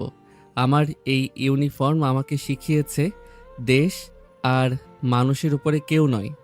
আপনি আজ এক ভয়ঙ্কর অপরাধী। আরিয়ান লক্ষ্য করলো লেজারের উৎসটা শাহানা বেগমের হুইলচেয়ারের নিচে থাকা একটি ট্রান্সমিটার। সে মেঝের উপর স্লাইড করে সরে যাওয়ার চেষ্টা করলো। ঠিক তখনই শাহানা বেগম তার যান্ত্রিক হাত দিয়ে একটি বোতাম টিপলেন এবং ছাদের এক কোণ থেকে দুজন সহস্র ড্রয়েড বেরিয়ে এলো। এগুলো দেখতে অনেকটা মানুষের মতো হলো, এদের গতি অবিশ্বাস্য। আরিয়ান তার হাতের রাইফেল দিয়ে নিখুঁত নিশানায় ড্রয়েড দুটোর হেড সার্কিটে গুলি করলো। বিস্ফোরণে ড্রয়েডগুলো ছিটকে পড়ল। শাহানা বেগমের হাসি থামল না। তুই যত বেশি লড়বি তত বেশি আমার প্রজেক্টের সার্থকতা প্রমাণিত হবে। আরিয়ান, তুই কি জানিস তোর বাবা সালাম সাহেব কেন তোকে ভালোবাসতেন? কারণ তিনি জানতেন তোর ভেতরের এই কোডগুলো কেবল তুই নিজেই অ্যাক্টিভেট করতে পারিস। তিনি তোকে রক্ষা করেননি, বরং তিনি তোকে পাহারা দিচ্ছিলেন যাতে আমি তোকে খুঁজে না পাই। তিনি তোর অভিভাবক ছিলেন না, বরং তিনি ছিলেন তোর কারাগারের রক্ষক। যথেষ্ট হয়েছে আপনার এই বিষাক্ত গল্প। সালাম সাহেব আমাকে মানুষের মতো বাঁচতে শিখিয়েছেন, আর আপনি আমাকে যন্ত্র বানাতে চেয়েছেন। অহনা শুনুন, লেজারের ফ্রিকোয়েন্সি ইন্টারাপ্ট করার জন্য জ্যামার ব্যবহার করুন। আমি ওনার একদম কাছে যাচ্ছি। অনা হেলিকপ্টার থেকে চিৎকার করে কমান্ডার নির্দেশ দিল। একটা শক্তিশালী ইলেকট্রোম্যাগনেটিক পালস ইএমপি গ্রেনেড ছাদের উপর ফাটানো হলো। মুহূর্তের জন্য লেজারগুলো নিভে গেল এবং শাহানা বেগমের হুইলচেয়ারের যান্ত্রিক অংশগুলো অকেজো হয়ে পড়ল। এই সুযোগটাই আরিয়ান খুঁজছিল। সে এক লাফে শাহানা বেগমের সামনে গিয়ে দাঁড়ালো এবং তার গলার কাছে রাইফেলের নল চেপে ধরল। আরিয়ানের চোখে তখন জল আর রাগ একসাথে মিশে এক ভয়ঙ্কর রূপ নিয়েছে। বলুন মা, শেষবারের মতো আমাকে বলুন, এই সব ষড়যন্ত্রের শেষ কোথায়? রাশেদ কোথায় লুকিয়ে আছে? আর মিম কেন আপনার সাথে হাত মিলিয়েছিল? যদি আজ সত্য না বলেন তবে আমি ভুলে যাব যে আপনি আমাকে জন্ম দিয়েছিলেন। রাশেদ তো কেবল একটা দাবার গুটি আরিয়ান, আসল খেলোয়াড় তো তোর খুব কাছেই আছে। মিম আমার কাছে এসেছিল কারণ সে জানতো এই প্রজেক্টের সাকসেস মানের অমরত্ব। তুই কি ভেবেছিস অহনা তোকে খুব সাহায্যের জন্য এখানে এসেছে? অহনা তো ইন্টারপোলের হয়ে তোর ভেতরে সেই গোপন চিপটা রিকভার করতে এসেছে, যা তোর হৃৎপিণ্ডের একদম কাছে বসানো আছে। তোর মৃত্যু ছাড়া ওই চিপ বের করা সম্ভব না। এখন বল আরিয়ান, তুই কাকে বিশ্বাস করবি? আরিয়ান এক মুহূর্তের জন্য থমকে গেল এবং আকাশের দিকে থাকা অহনা হেলিকপ্টারের দিকে তাকালো। অহনার মুখটা এখন ধোঁয়ায় ঢাকা, কিন্তু আরিয়ানের মনে এক বিশাল সংশয় তৈরি হলো। তবে কি অহনাও এই খেলার একটা অংশ? ঠিক এই সময় শাহানা বেগম অন্য হাতে থাকা একটি ইঞ্জেকশন আরিয়ানের পায়ে বিধিয়ে দিলেন। আরিয়ান যন্ত্রণায় চিৎকার করে উঠল এবং পিছিয়ে এলো। তার সারা শরীরে এক তীব্র ইলেকট্রিক শক খেলে গেল। এই ইঞ্জেকশনটা তোকে দুর্বল করবে না, বরং তোকে ভেতরের আসল ফিনিক্সে জাগিয়ে তুলবে। এখন থেকে তুই আর মেজর আরিয়ান নোস, বরং তুই হবি আমার সেনাপতি। কারণ আকাশ থেকে আসা ওই পোকাগুলোকে এবার তুই নিজেই ধ্বংস করবি। আরিয়ানের চোখ দুটো হঠাৎ লাল বর্ণ ধারণ করলো। তার শিরা উপশিরাগুলো ফুলে উঠল এবং তার পেশিগুলো অবিশ্বাস্যভাবে শক্তিশালী হয়ে উঠল। সে তার হাতের রাইফেলটা ছুঁড়ে ফেলে দিল। সে এক অদ্ভুত যান্ত্রিক গর্জন করে অহনার হেলিকপ্টার লক্ষ্য করে ছাদের উপর থাকা একটি ভারী লোহার গার্ডার তুলে ছুঁড়ে মারল। হেলিকপ্টারটি অল্পের জন্য রক্ষা পেল। অহনা বিমূঢ় হয়ে তাকিয়ে রইল আরিয়ানের দিকে। আরিয়ান এখন আর নিজের নিয়ন্ত্রণে নেই। সে এখন শাহানা বেগমের হাতের পুতুল। আরিয়ান, নিজেকে সামলান। এটা আপনার ভেতরের ড্রাগের প্রভাব। আপনি কোনো যন্ত্র নন। আরিয়ান, আমার দিকে তাকান। মেজর আরিয়ান মৃত। এখন কেবল ফিনিক্সের রাজত্ব শুরু হবে। যারা সত্যের পথে বাধা হবে তাদের সবাইকে ধ্বংস করা হবে। আরিয়ান এক লাফে ছাদের কার্নিশে উঠে দাঁড়ালো। তার অ্যাটিটিউড এখন এক ভয়ঙ্কর দানবের মতো। শাহানা বেগম হুইলচেয়ারে বসে তৃপ্তির হাসি হাসছেন। প্রজেক্ট ফিনিক্সের চূড়ান্ত পর্যায়ে শুরু হয়ে গেছে। আরিয়ান কি পারবে তার ভেতরের এই কৃত্রিম শয়তানকে হারিয়ে আবার মানুষ হয়ে ফিরতে, নাকি অহনাকেই আস্থার সবচেয়ে প্রিয় বন্ধুর বিরুদ্ধে অস্ত্র ধরতে হবে? গল্পের মোড় এখন এমন এক জায়গায় যেখানে বন্ধু আর শত্রুর মাঝখানে রেখাটা মুছে গেছে। নাপানার টাওয়ারের উপরের আকাশটা এখন রক্তবর্ণ ধারণ করেছে। আরিয়ানের শরীরের প্রতিটি শিরা শাহানা বেগমের দেওয়া সেই বিষাক্ত ড্রাগ কাজ করতে শুরু করেছে। তার চেহারায় সেই পরিচিত মেজরের কোমলতা নেই, আছে এক ধ্বংসাত্মক ক্রোধ। অহনা হেলিকপ্টারটি যখন আবার ছাদের উপর আসার চেষ্টা করলো, আরিয়ান এক অমানসিক শক্তিতে মেঝের একটা বিশাল কংক্রিটের স্ল্যাব উপড়ে নিয়ে সেদিকে ছুঁড়ে মারল। কমান্ডারেরা কিংকর্তব্য বিমূঢ় হয়ে পিছিয়ে গেল। শাহানা বেগম হুইলচেয়ারে বসে এক পৈশাচিক উল্লাসে ফেটে পড়লেন। দেখো অহনা, এটাই হলো আমার শ্রেষ্ঠ সৃষ্টি। যাকে তোমরা একজন সাধারণ মেজর মনে করতে, সে আসলে এই পৃথিবীর নিয়ন্ত্রক হওয়ার যোগ্য। আরিয়ান, আর কোনো মায়া নয়। ওই হেলিকপ্টারটাকে ধুলোয় মিশিয়ে দাও। ওরাই তোমার স্বাধীনতার পথে সব থেকে বড় বাধা। আরিয়ান, আমার কথা শুনুন। আপনার ভেতরে যে কোডটা এখন কাজ করছে ওটা আপনার নিজের নয়। আপনার বাবা সালাম সাহেব আমাকে একটা বিশেষ ফ্রিকোয়েন্সি দিয়ে পাঠিয়েছিল। তিনি জানতেন এই দিনটা আসবে। আরিয়ান, আপনি একজন সৈনিক। আপনি শপথ নিয়েছেন দেশকে রক্ষা করার, ধ্বংস করার নয়। নিজের ভেতরে লড়াই করুন আরিয়ান। আরিয়ান এক মুহূর্তের জন্য থমকে দাঁড়ালো। তার বাম হাতটা কাঁপতে শুরু করেছে। তার মস্তিষ্কের ভেতর দুটো সত্তা লড়ছে, একদিকে সেই কৃত্রিম ড্রাগের মোহ, অন্যদিকে তার বছর পর বছর অর্জিত দেশপ্রেম আর মেজরের মর্যাদা। আরিয়ান নিজের মাথায় সজোরে একটা আঘাত করল, তার কপাল দিয়ে রক্ত গড়িয়ে পড়ছে, কিন্তু তার চোখে সেই লালবর্ণ এখন ধীরে ধীরে ফিকে হতে শুরু করেছে। আমি কোনো যন্ত্র নই মা, আপনি ভুল করছেন। আমার শরীরে আপনি কোড ঢুকিয়েছেন ঠিকই, কিন্তু আমার হৃদয়ে যে ভালোবাসা আছে দেশ আর মানুষের জন্য, সেটা কোনো প্রোগ্রাম দিয়ে মুছে ফেলা সম্ভব নয়। অহনা, দূরে সরে যান, আমি নিজেকে নিয়ন্ত্রণ করতে পারছি না। দুর্বল হবে না আরিয়ান, ওই আবেগগুলোই তোকে গত 8 বছর ধরে কষ্ট দিয়েছে, ওগুলো ঝেড়ে ফেল। তোর এই নতুন শক্তি তোর পরিচয়। আদনান যা পারেনি তুই তা করে দেখাবি। আরিয়ান হঠাৎ শাহানা বেগমের দিকে ঘুরে তাকালো, তার চোখের দৃষ্টিতে এখন এক ভয়ঙ্কর জেদ। সে বুঝতে পেরেছে এই লড়াইটা কেবল বাইরে নয়, এটা তার নিজের অস্তিত্বের ভেতরের লড়াই।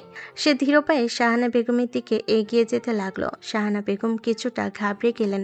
তিনি বারবার রিমোট বাটন প্রেস করছেন যাতে আরিয়ানকে আবার নিয়ন্ত্রণে আনা যায়, কিন্তু আরিয়ানের ইচ্ছে শক্তি এখন ড্রাগের প্রভাবকে ছাপিয়ে গেছে। আপনি বলেছিলেন আমি আপনার সব থেকে বড় সৃষ্টি। তবে শুনুন মা, স্রষ্টা যদি ভুল কিছু সৃষ্টি করে তবে সেই সৃষ্টি পারে স্রষ্টাকে থামিয়ে দিতে। আপনি ভেবেছিলেন আমার ভেতরের মেজরের সত্তাকে আপনি মুছে দেবেন, কিন্তু একজন সৈনিকের সব থেকে বড় হাতিয়ার তার বন্দুক নয়, তার সাহস। আজ আমি সেই সাহস দিয়ে আপনার এই প্রজেক্ট ফিনিক্সকে কবর দেব। আরিয়ান শাহানা বেগমের হাতের রিমোটটা ছিনিয়ে নিল এবং নিজের হাতের চাপে সেটাকে গুঁড়ো করে দিল। শাহানা বেগম স্তম্ভিত হয়ে গেলেন। ঠিক এই সুযোগে অহনা হেলিকপ্টার থেকে রূপ পেয়ে ছাদের উপর নেমে এলো। তার হাতে থাকা একটি বিশেষ ইএমপি স্টেবিলাইজার সে আরিয়ানের গলার পেছনে থাকা ওই চিপের কাছে ধরল। এক তীব্র আলোর ঝলকানি হলো এবং আরিয়ান হাঁটু গেড়ে মেঝের উপর বসে পড়ল। তার শরীরে সেই অস্বাভাবিক শক্তি নিভে গেল, কিন্তু সে আবার নিজের চেতনায় ফিরে এলো। আরিয়ান, আপনি পেরেছেন। আপনি নিজের ইচ্ছা শক্তি দিয়ে এই টেকনোলজিকে হারিয়ে দিয়েছেন। এবার আমাদের এই চ্যাপ্টারটা শেষ করতে হবে। শায়লা বেগম, আপনার খেলা শেষ। ইন্টারপেলের বিশেষ দল নিচে পুরো ভবন ঘিরে ফেলেছে। আপনার পালানোর আর কোনো পথ নেই। তোমরা ভাবছো তোমরা জিতে গেছো? আরিয়ান, তুই আমার হাত থেকে মুক্তি পেতে পারিস, কিন্তু এই টাওয়ারের নিচে রাখা 30 কোটি TNT থেকে মুক্তি পাবি না। আমি আগেই বলেছি, হয় তুই আমার হবি, না হলে এই শহর তোর সমাধি দেখবে। টাইম কাউন্টডাউন শুরু হয়ে গেছে, আর মাত্র 3 মিনিট। আরিয়ানের শরীর তখনও অবসন্ন, কিন্তু বিপদের নাম শুনতে সে আবার সজাগ হয়ে উঠল। সে ঘড়ির দিকে তাকালো। ঠিক 2 মিনিট 55 সেকেন্ড বাকি। অহনা দ্রুত কন্ট্রোল রুমের দিকে দৌড়ে গেল ডিফিউজ করার জন্য, কিন্তু শাহানা বেগম সব সিস্টেম ব্লক করে রেখেছেন। আরিয়ান এক মুহূর্ত চিন্তা করল। সে তার মেজরের অ্যাটিটিউডে ফিরে এসে শাহানা বেগমের হুইলচেয়ারের নিচে থাকা হার্ড ড্রাইভটা টেনে ছিঁড়ে ফেলল। অহনা, মেইন কন্ট্রোল দিয়ে হবে না। এই হার্ড ড্রাইভটাই হলো সব কিছুর মাস্টার কি। এটা ধ্বংস করলেই পুরো চেইন রিয়াকশন বন্ধ হয়ে যাবে, কিন্তু এটা ম্যানুয়ালি ওভাররাইড করতে হবে, আর তার জন্য কাউকে এই কন্ট্রোল প্যানেলের সাথে যুক্ত থাকতে হবে বিস্ফোরণের শেষ সেকেন্ড পর্যন্ত। তার মানে যে এখানে থাকবে সে আর ফিরে যেতে পারবে না। আরিয়ান, আমি থাকছি। আপনি আপনার বাবাকে কথা দিয়েছেন, আপনি ফিরে যাবেন। আপনি যান। না অহনা, এই প্রজেক্টের শুরু হয়েছিল আমাকে দিয়ে, শেষটাও আমাকেই করতে হবে। আপনি কমান্ডোদের নিয়ে মাকে এখান থেকে সরিয়ে নিয়ে যান। ওনার বিচার দেশের মাটিতে হতে হবে। আমি মেজর আরিয়ান, আমি আমার শেষ মিশনটা অসম্পূর্ণ রেখে যেতে পারি না। এটা আমার আদেশ। অহনা, যান। অহনা অশ্রু সজল চোখে শাহানা বেগমকে নিয়ে হেলিকপ্টারে উঠতে বাধ্য হলো। আরিয়ান কন্ট্রোল প্যানেলের সামনে দাঁড়িয়ে ড্রাইভের কোডগুলো ব্রেক করতে শুরু করলো। তার চোখের সামনে ভেসে উঠছে 8 বছর আগে সেই অপমান, সেই কান্না, আর মেজরের ইউনিফর্ম পরার সেই গৌরবময়ী মুহূর্ত। ঘড়িতে আর মাত্র 30 সেকেন্ড। আরিয়ান তার হাতের রাইফেলটা পাশে রেখে শেষ কোডটি এন্টার করলো। এক্সেস গ্রান্টেড লেখাটা স্ক্রিনে আসার সাথে সাথে টাইমারটা 1 সেকেন্ডে গিয়ে থেমে গেল। পুরো শহর এক বিশাল ধ্বংসলীলা থেকে বেঁচে গেল। বাবা মা, আমি আমার দায়িত্ব পালন করেছি, এখন আমি শান্তিতে ঘুমাতে পারি। হেলিকপ্টার থেকে অহনা দেখল ছাদের উপর একটি বিশাল বিস্ফোরণ হলো। নাভানা টাওয়ারের উপরের তলাগুলো ধোঁয়ায় ঢেকে গেল। অহনা চিৎকার করে আরিয়ানের নাম ধরে ডাকলো, কিন্তু কোনো উত্তর এলো না। সবাই ভাবলো মেজর আরিয়ান নিজের জীবন দিয়ে শহরকে বাঁচিয়ে দিল। কিন্তু ধোঁয়া যখন ধীরে ধীরে কাটতে শুরু করলো, তখন দেখা গেল এক দীর্ঘদেহী যুবক রোপ পেয়ে হেলিকপ্টারের এক কোণে ঝুলে আছে। তার ঠোঁটের কোণে সেই পরিচিত সাহসী হাসি। অহনা, আমাকে কি এতই দুর্বল ভেবেছিলেন যে নিজের জীবন এত সহজে দিয়ে দেব? আমি বলেছিলাম না মেজর আরিয়ান মরতে শেখেনি, সে শুধু জয় করতে জানে। অহনা আরিয়ানের হাত ধরে তাকে হেলিকপ্টারের ভেতর টেনে নিল। হেলিকপ্টারটি যখন সকালে সোনালি রোদের দিকে উড়ে যাচ্ছে, আরিয়ান তখন নিচে থাকা শহরের দিকে তাকিয়ে এক গভীর প্রশান্তি অনুভব করলো। তার 8 বছরের লড়াই আজ পূর্ণতা পেয়েছে। সে তার সম্মান ফিরে পেয়েছে, তার বাবাকে বাঁচাতে পেরেছে, এবং সব থেকে বড় কথা, সে একজন সত্যিকারের মানুষ হিসেবে নিজের পরিচয় প্রতিষ্ঠা করেছে।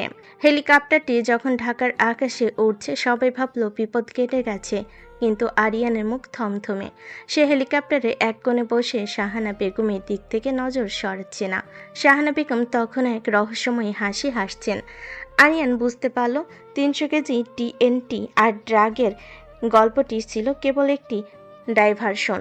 আসল রহস্য লুকিয়ে আছে অন্য কোথাও। মা, আপনি হাসছেন? আপনার সব পরিকল্পনা ব্যর্থ হয়েছে, প্রজেক্ট ফিনিক্স ধ্বংস হয়েছে, তবুও আপনার এই হাসি কেন? এবার সময় হয়েছে সব মুখোশ খুলে ফেলার।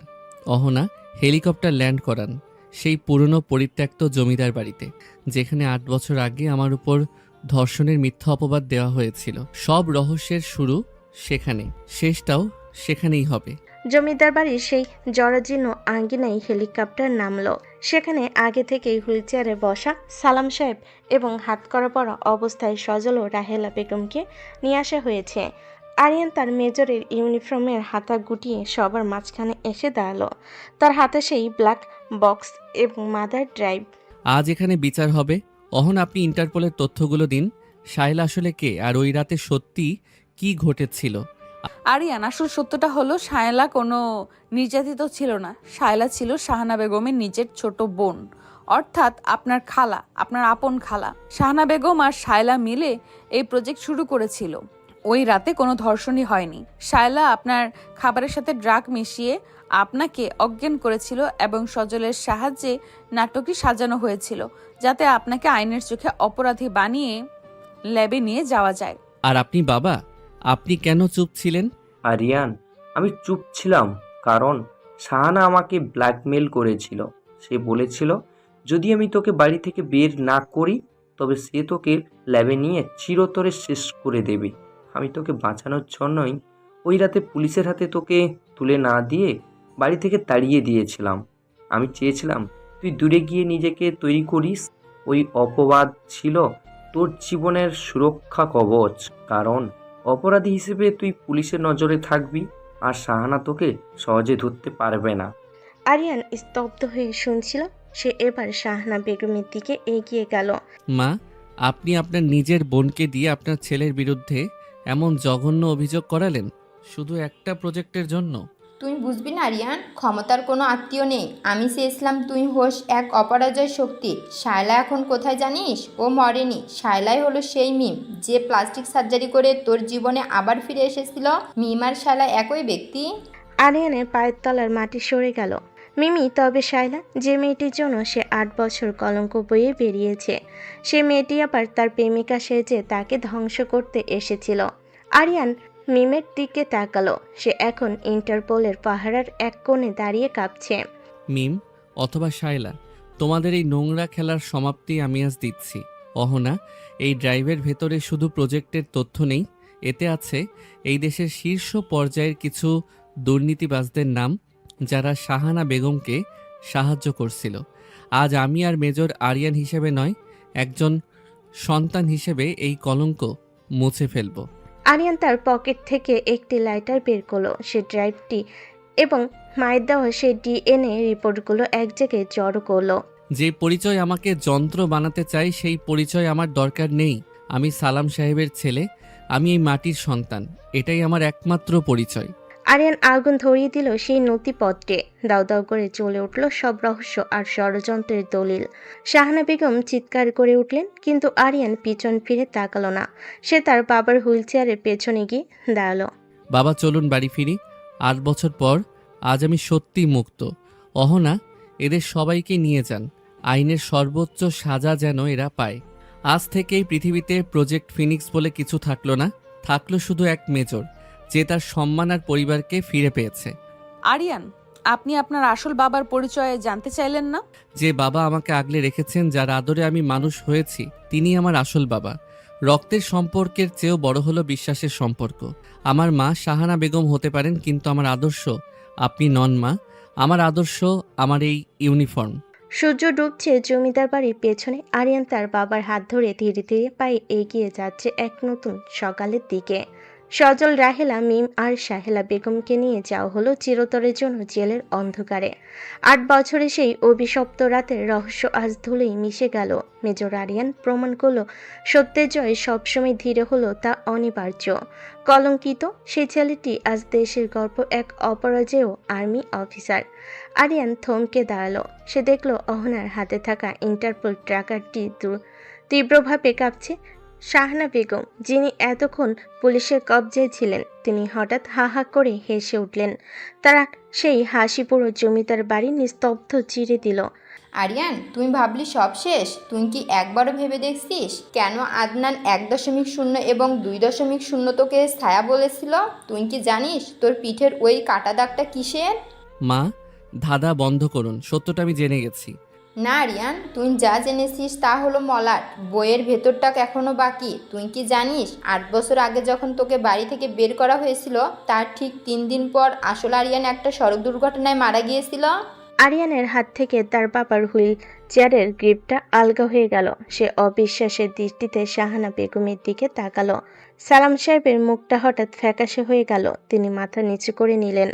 আপনি কি বলছেন? আমি যদি আরিয়ান না হই তবে আমি কে? আমি তো নিজের ছোটবেলার সব স্মৃতি মনে করতে পারি। আরিয়ান, এটা অবিশ্বাস্য। শাহানা বেগম ঠিকই বলেছে। ডাটাবেস বলছে আসল আরিয়ান মারা গেছেন 2018 সালে। আপনি আসলে প্রজেক্ট ফিনিক্সের সেই প্রথম সফল ক্লোন, যাকে আসল আরিয়ানের ব্রেইন চিপ এবং স্মৃতি দিয়ে তৈরি করা হয়েছিল।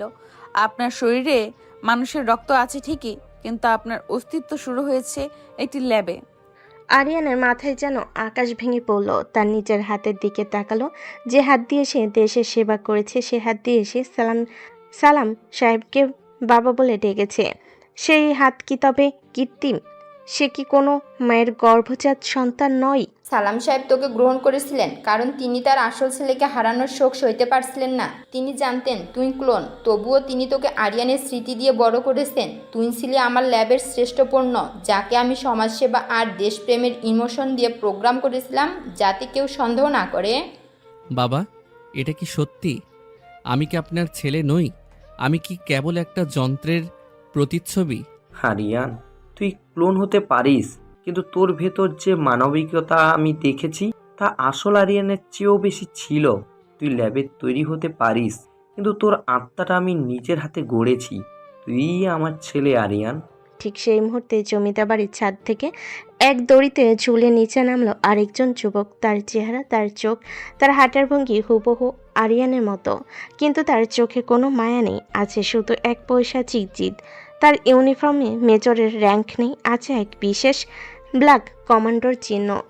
হাই আরিয়ান, অথবা বলা ভালো প্রোটোটাইপ। আমিও হলাম সে আরিয়ান যাকে তোমরা মৃত ভেবেছিলে। আমি মরিনি, আমাকে মা বাঁচিয়ে রেখেছিলেন এক বিশেষ গোপন মিশনে। তুমি ছিলে আমার খবর। তুমি দুনিয়ার সামনে ভালো সেজে মেজরের দায়িত্ব পালন করেছ, আর আমি অন্ধকার থেকে মায়ের সাম্রাজ্য গড়েছি। আরিয়ান এখন নিজেরই এক ভয়ঙ্কর সংস্কৃতির মুখোমুখি। একদিকে তার 8 বছরে তিলে তিলে করা মেজরের সম্মান, অন্যদিকে তার অস্তিত্বহীনতার দৃঢ় সত্য। শাহানা বেগম এখনও সেই নতুন যুবকের পাশে গিয়ে দাঁড়ালো। এখন আসল খেলা শুরু। একজন থাকবে মেজর আরিয়ান হিসেবে, আর অন্যজন হবে প্রজেক্টের ফিনিক্সের সম্রাট। এই জমিদার বাড়িতে আজ 2 আরিয়ানের লড়াই হবে। যে জিতবে সেই হবে পৃথিবীর একমাত্র আরিয়ান। আরিয়ান তার বন্দুকটা উঁচিয়ে ধরল। তার সামনে তার নিজেরই প্রতিচ্ছবি। একদিকে তার প্রোগ্রাম করা স্মৃতি, অন্যদিকে তার অর্জিত দেশপ্রেম। অহনা কিংকর্তব্য বিমূঢ় হয়ে দুজনের দিকেই বন্দুক তাক করে আছে। কে আসল আর কে নকল তা বোঝা এখন প্রায় অসম্ভব। আমি ল্যাবে তৈরি হই আর যেখানেই হই না কেন, গত 8 বছর আমি মানুষের জন্য রক্ত দিয়েছি। আমি আমার ইউনিফর্মের অমর্যাদা হতে দেব না। তুমি যদি আমার আসল সংস্করণও হও, তবুও তুমি আজ এক অপরাধী। আর একজন মেজরের কাজ হলো অপরাধীকে দমন করা। শুরু হলো এক অভাবনীয় যুদ্ধ, নিজের ছায়ের সাথে নিজেরই লড়াই। এই মোড় পুরো গল্পের প্রেক্ষাপট পাল্টে দিল। জমিদার বাড়ির ধুলোবালির মাঝে দাঁড়িয়ে থাকা দুই যুবকের পরিচয় এখন দিবালোকের মতো পরিষ্কার। আমাদের গল্পের নায়ক হলো মেজর আরিয়ান, যে 8 বছর আগে মিথ্যা অপবাদ নিয়ে বাড়ি ছেড়েছিল এবং নিজের যোগ্যতায় আজ সেনাবাহিনীর গর্ব। আর তার সামনে দাঁড়িয়ে থাকা অবিকল চেহারার যুবকটি হলো শুভ। শুভ আসলে শাহানা বেগমের তৈরি করা সেই কুলানবার রোবোটিক ডুপ্লিকেট, যে এতকাল আরিয়ানের ছদ্মবেশ থেকে মায়ের সব নোংরা কাজ হাসিল করেছে। কিরে আরিয়ান, তুই তো সত্যিকারের বীর হয়ে ফিরে এসেছিস। কিন্তু তুই কি জানিস, তুই যখন সীমান্তে বুলেটের সাথে লড়াই করতিস, তখন আমি তোর ওই চেহারাটা ব্যবহার করেই তোর বাবার সম্পত্তি আর মায়ের সব ড্রাগসের ড্রিল সামলাতাম। মানুষ জানতো তুই বাড়িতে আছিস, কিন্তু বাড়িতে ছিলিস না তুই, ছিলাম আমি। তুই আমার চেহারার অপব্যবহার করেছিস শুভ, কিন্তু আমার আত্মাটা চুরি করতে পারিসনি। তুই ল্যাবে তৈরি হয়েছিস বলেই হয়তো তোর মধ্যে কোনো আবেগ নেই। তুই আমার বাবার সেবা করার বদলে ওনাকে তিলে তিলে মেরে ফেলার চেষ্টা করেছিস। তুই নিজেকে আরিয়ান দাবি করিস, কিন্তু একজন মেজরের তেজ তোর ধমনীতে নেই। শুভ হঠাৎ তার যান্ত্রিক ক্ষিপ্ততায় আক্রমণ করলো। সে ল্যাবে তৈরি হওয়া, তার গায়ের জোর সাধারণ মানুষের চেয়ে অনেক বেশি। মেজর আরিয়ান তার আর্মি ট্রেনিং আর কৌশল ব্যবহার করে নিজেকে রক্ষা করতে লাগলেন। শুরু হলো এক রক্তক্ষয়ী লড়াই। শাহানা বেগম এক পাশে দাঁড়িয়ে তার রিমোট কন্ট্রোল দিয়ে শুভর মুভমেন্ট নিয়ন্ত্রণ করছেন। শুভ, আরিয়ানের বাম পাশের পাঁজরে আঘাত করো। ওর ওই পুরনো চোটটা এখনও সারেনি। ওকে শেষ করে দে, যাতে এই পৃথিবীতে আরিয়ান বলতে শুধু তুই থাকিস। শুভ এক সজোরে লাথি মারল মেজরের পাঁজরে। মেজর আরিয়ান ব্যথে কুকড়ে মাটির উপর গিয়ে পড়ে গেলেন। তার ঠোঁটের কোণ দিয়ে রক্ত গড়িয়ে পড়ছে। ঠিক সেই সময় সালাম সাহেব তার হুইলচেয়ার থেকে অমানসিক জেদ নিয়ে কথা বলে উঠলেন। আরিয়ান, উঠে দাঁড়া বাবা। এই যন্ত্রটা আমার ছেলে হতে পারে না।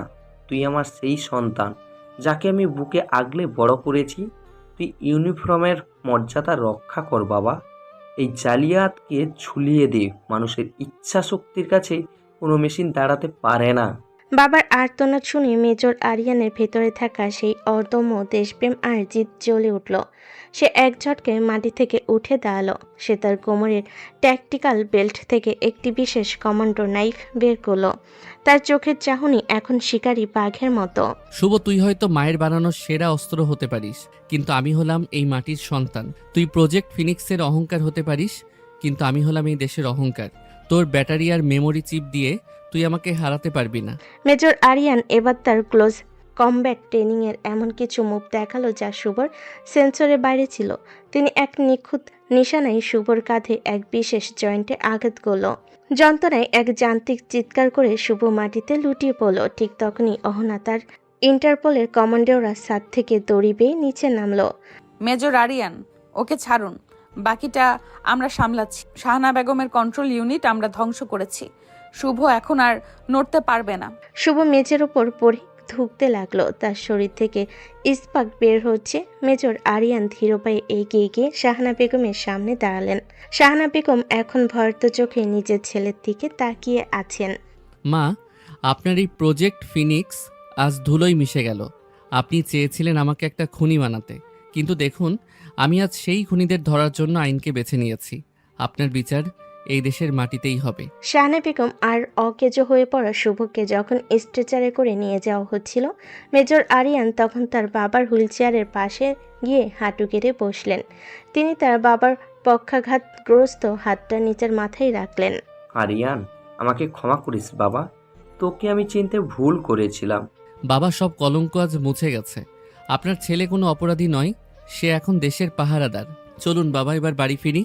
মেজর আরিয়ান তার বাবাকে নিয়ে জমিদার বাড়ি থেকে বেরিয়ে এলেন। বাইরে তখন সকালে সোনালি রোদ। অহনা আরিয়ানের দিকে তাকিয়ে এক স্যালুট দিল। আরিয়ানও স্যালুট ফিরিয়ে দিয়ে আকাশের দিকে তাকালো।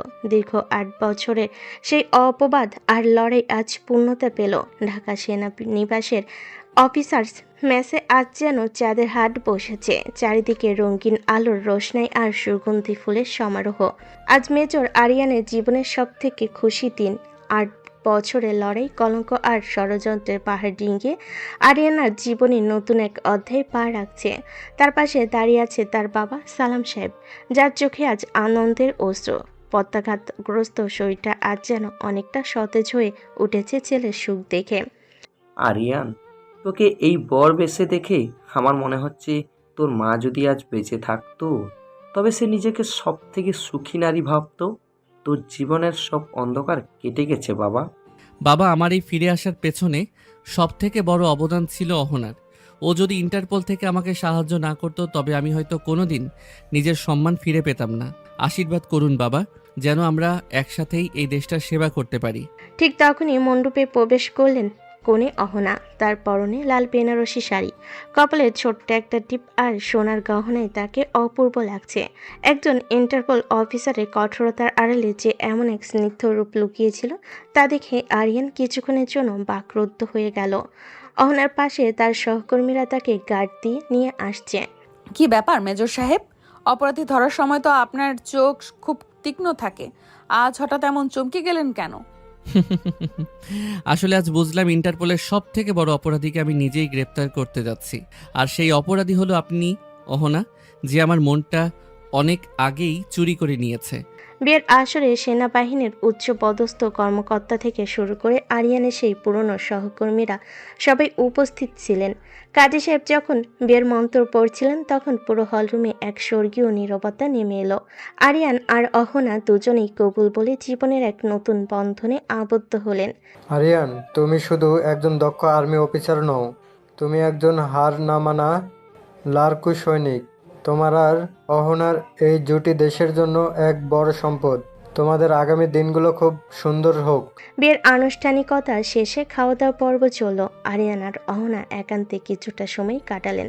আরিয়ান লক্ষ্য করলো অহনার চোখে এক অদ্ভুত দীপ্তি। আরিয়ান, মনে আছে সেই থাইল্যান্ড দ্বীপের কথা, যখন আমরা ভেবেছিলাম আমরা আর জ্যান্ত ফিরবো না? আজ সেখান থেকে আমরা এই বিয়ের মণ্ডপে। জীবন সত্যিই খুব অদ্ভুত। হ্যাঁ অহনা, জীবন আমাদের অনেক পরীক্ষা নিয়েছে, কিন্তু আজ থেকে আমাদের লড়াইটা হবে একসাথে। যারা আমাদের আলাদা করতে চেয়েছিল তারা আজ জেলের অন্ধকারে, আর আমরা এই খোলা আকাশের নিচে একে অপরের হাত ধরে আছি। রাত যখন গভীর হলো, আরিয়ান তার বাবার হুইল চেয়ারটি নিজের হাতে ঠেলে বাসর ঘরে কাছে নিয়ে এলেন। সালাম সাহেব ছেলের মাথায় হাত রেখে দীর্ঘ আশীর্বাদ করলেন। আরিয়ান যখন অহনার হাত ধরে ঘরে ঢুকলো তখন বাইরে আতশবাজির আলোয় পুরো আকাশ রঙিন হয়ে উঠল। এই আলো যেন আরিয়ানের ৮ বছরের সেই অপবাদ আর কলঙ্ক মুছে যাওয়ার প্রতীক।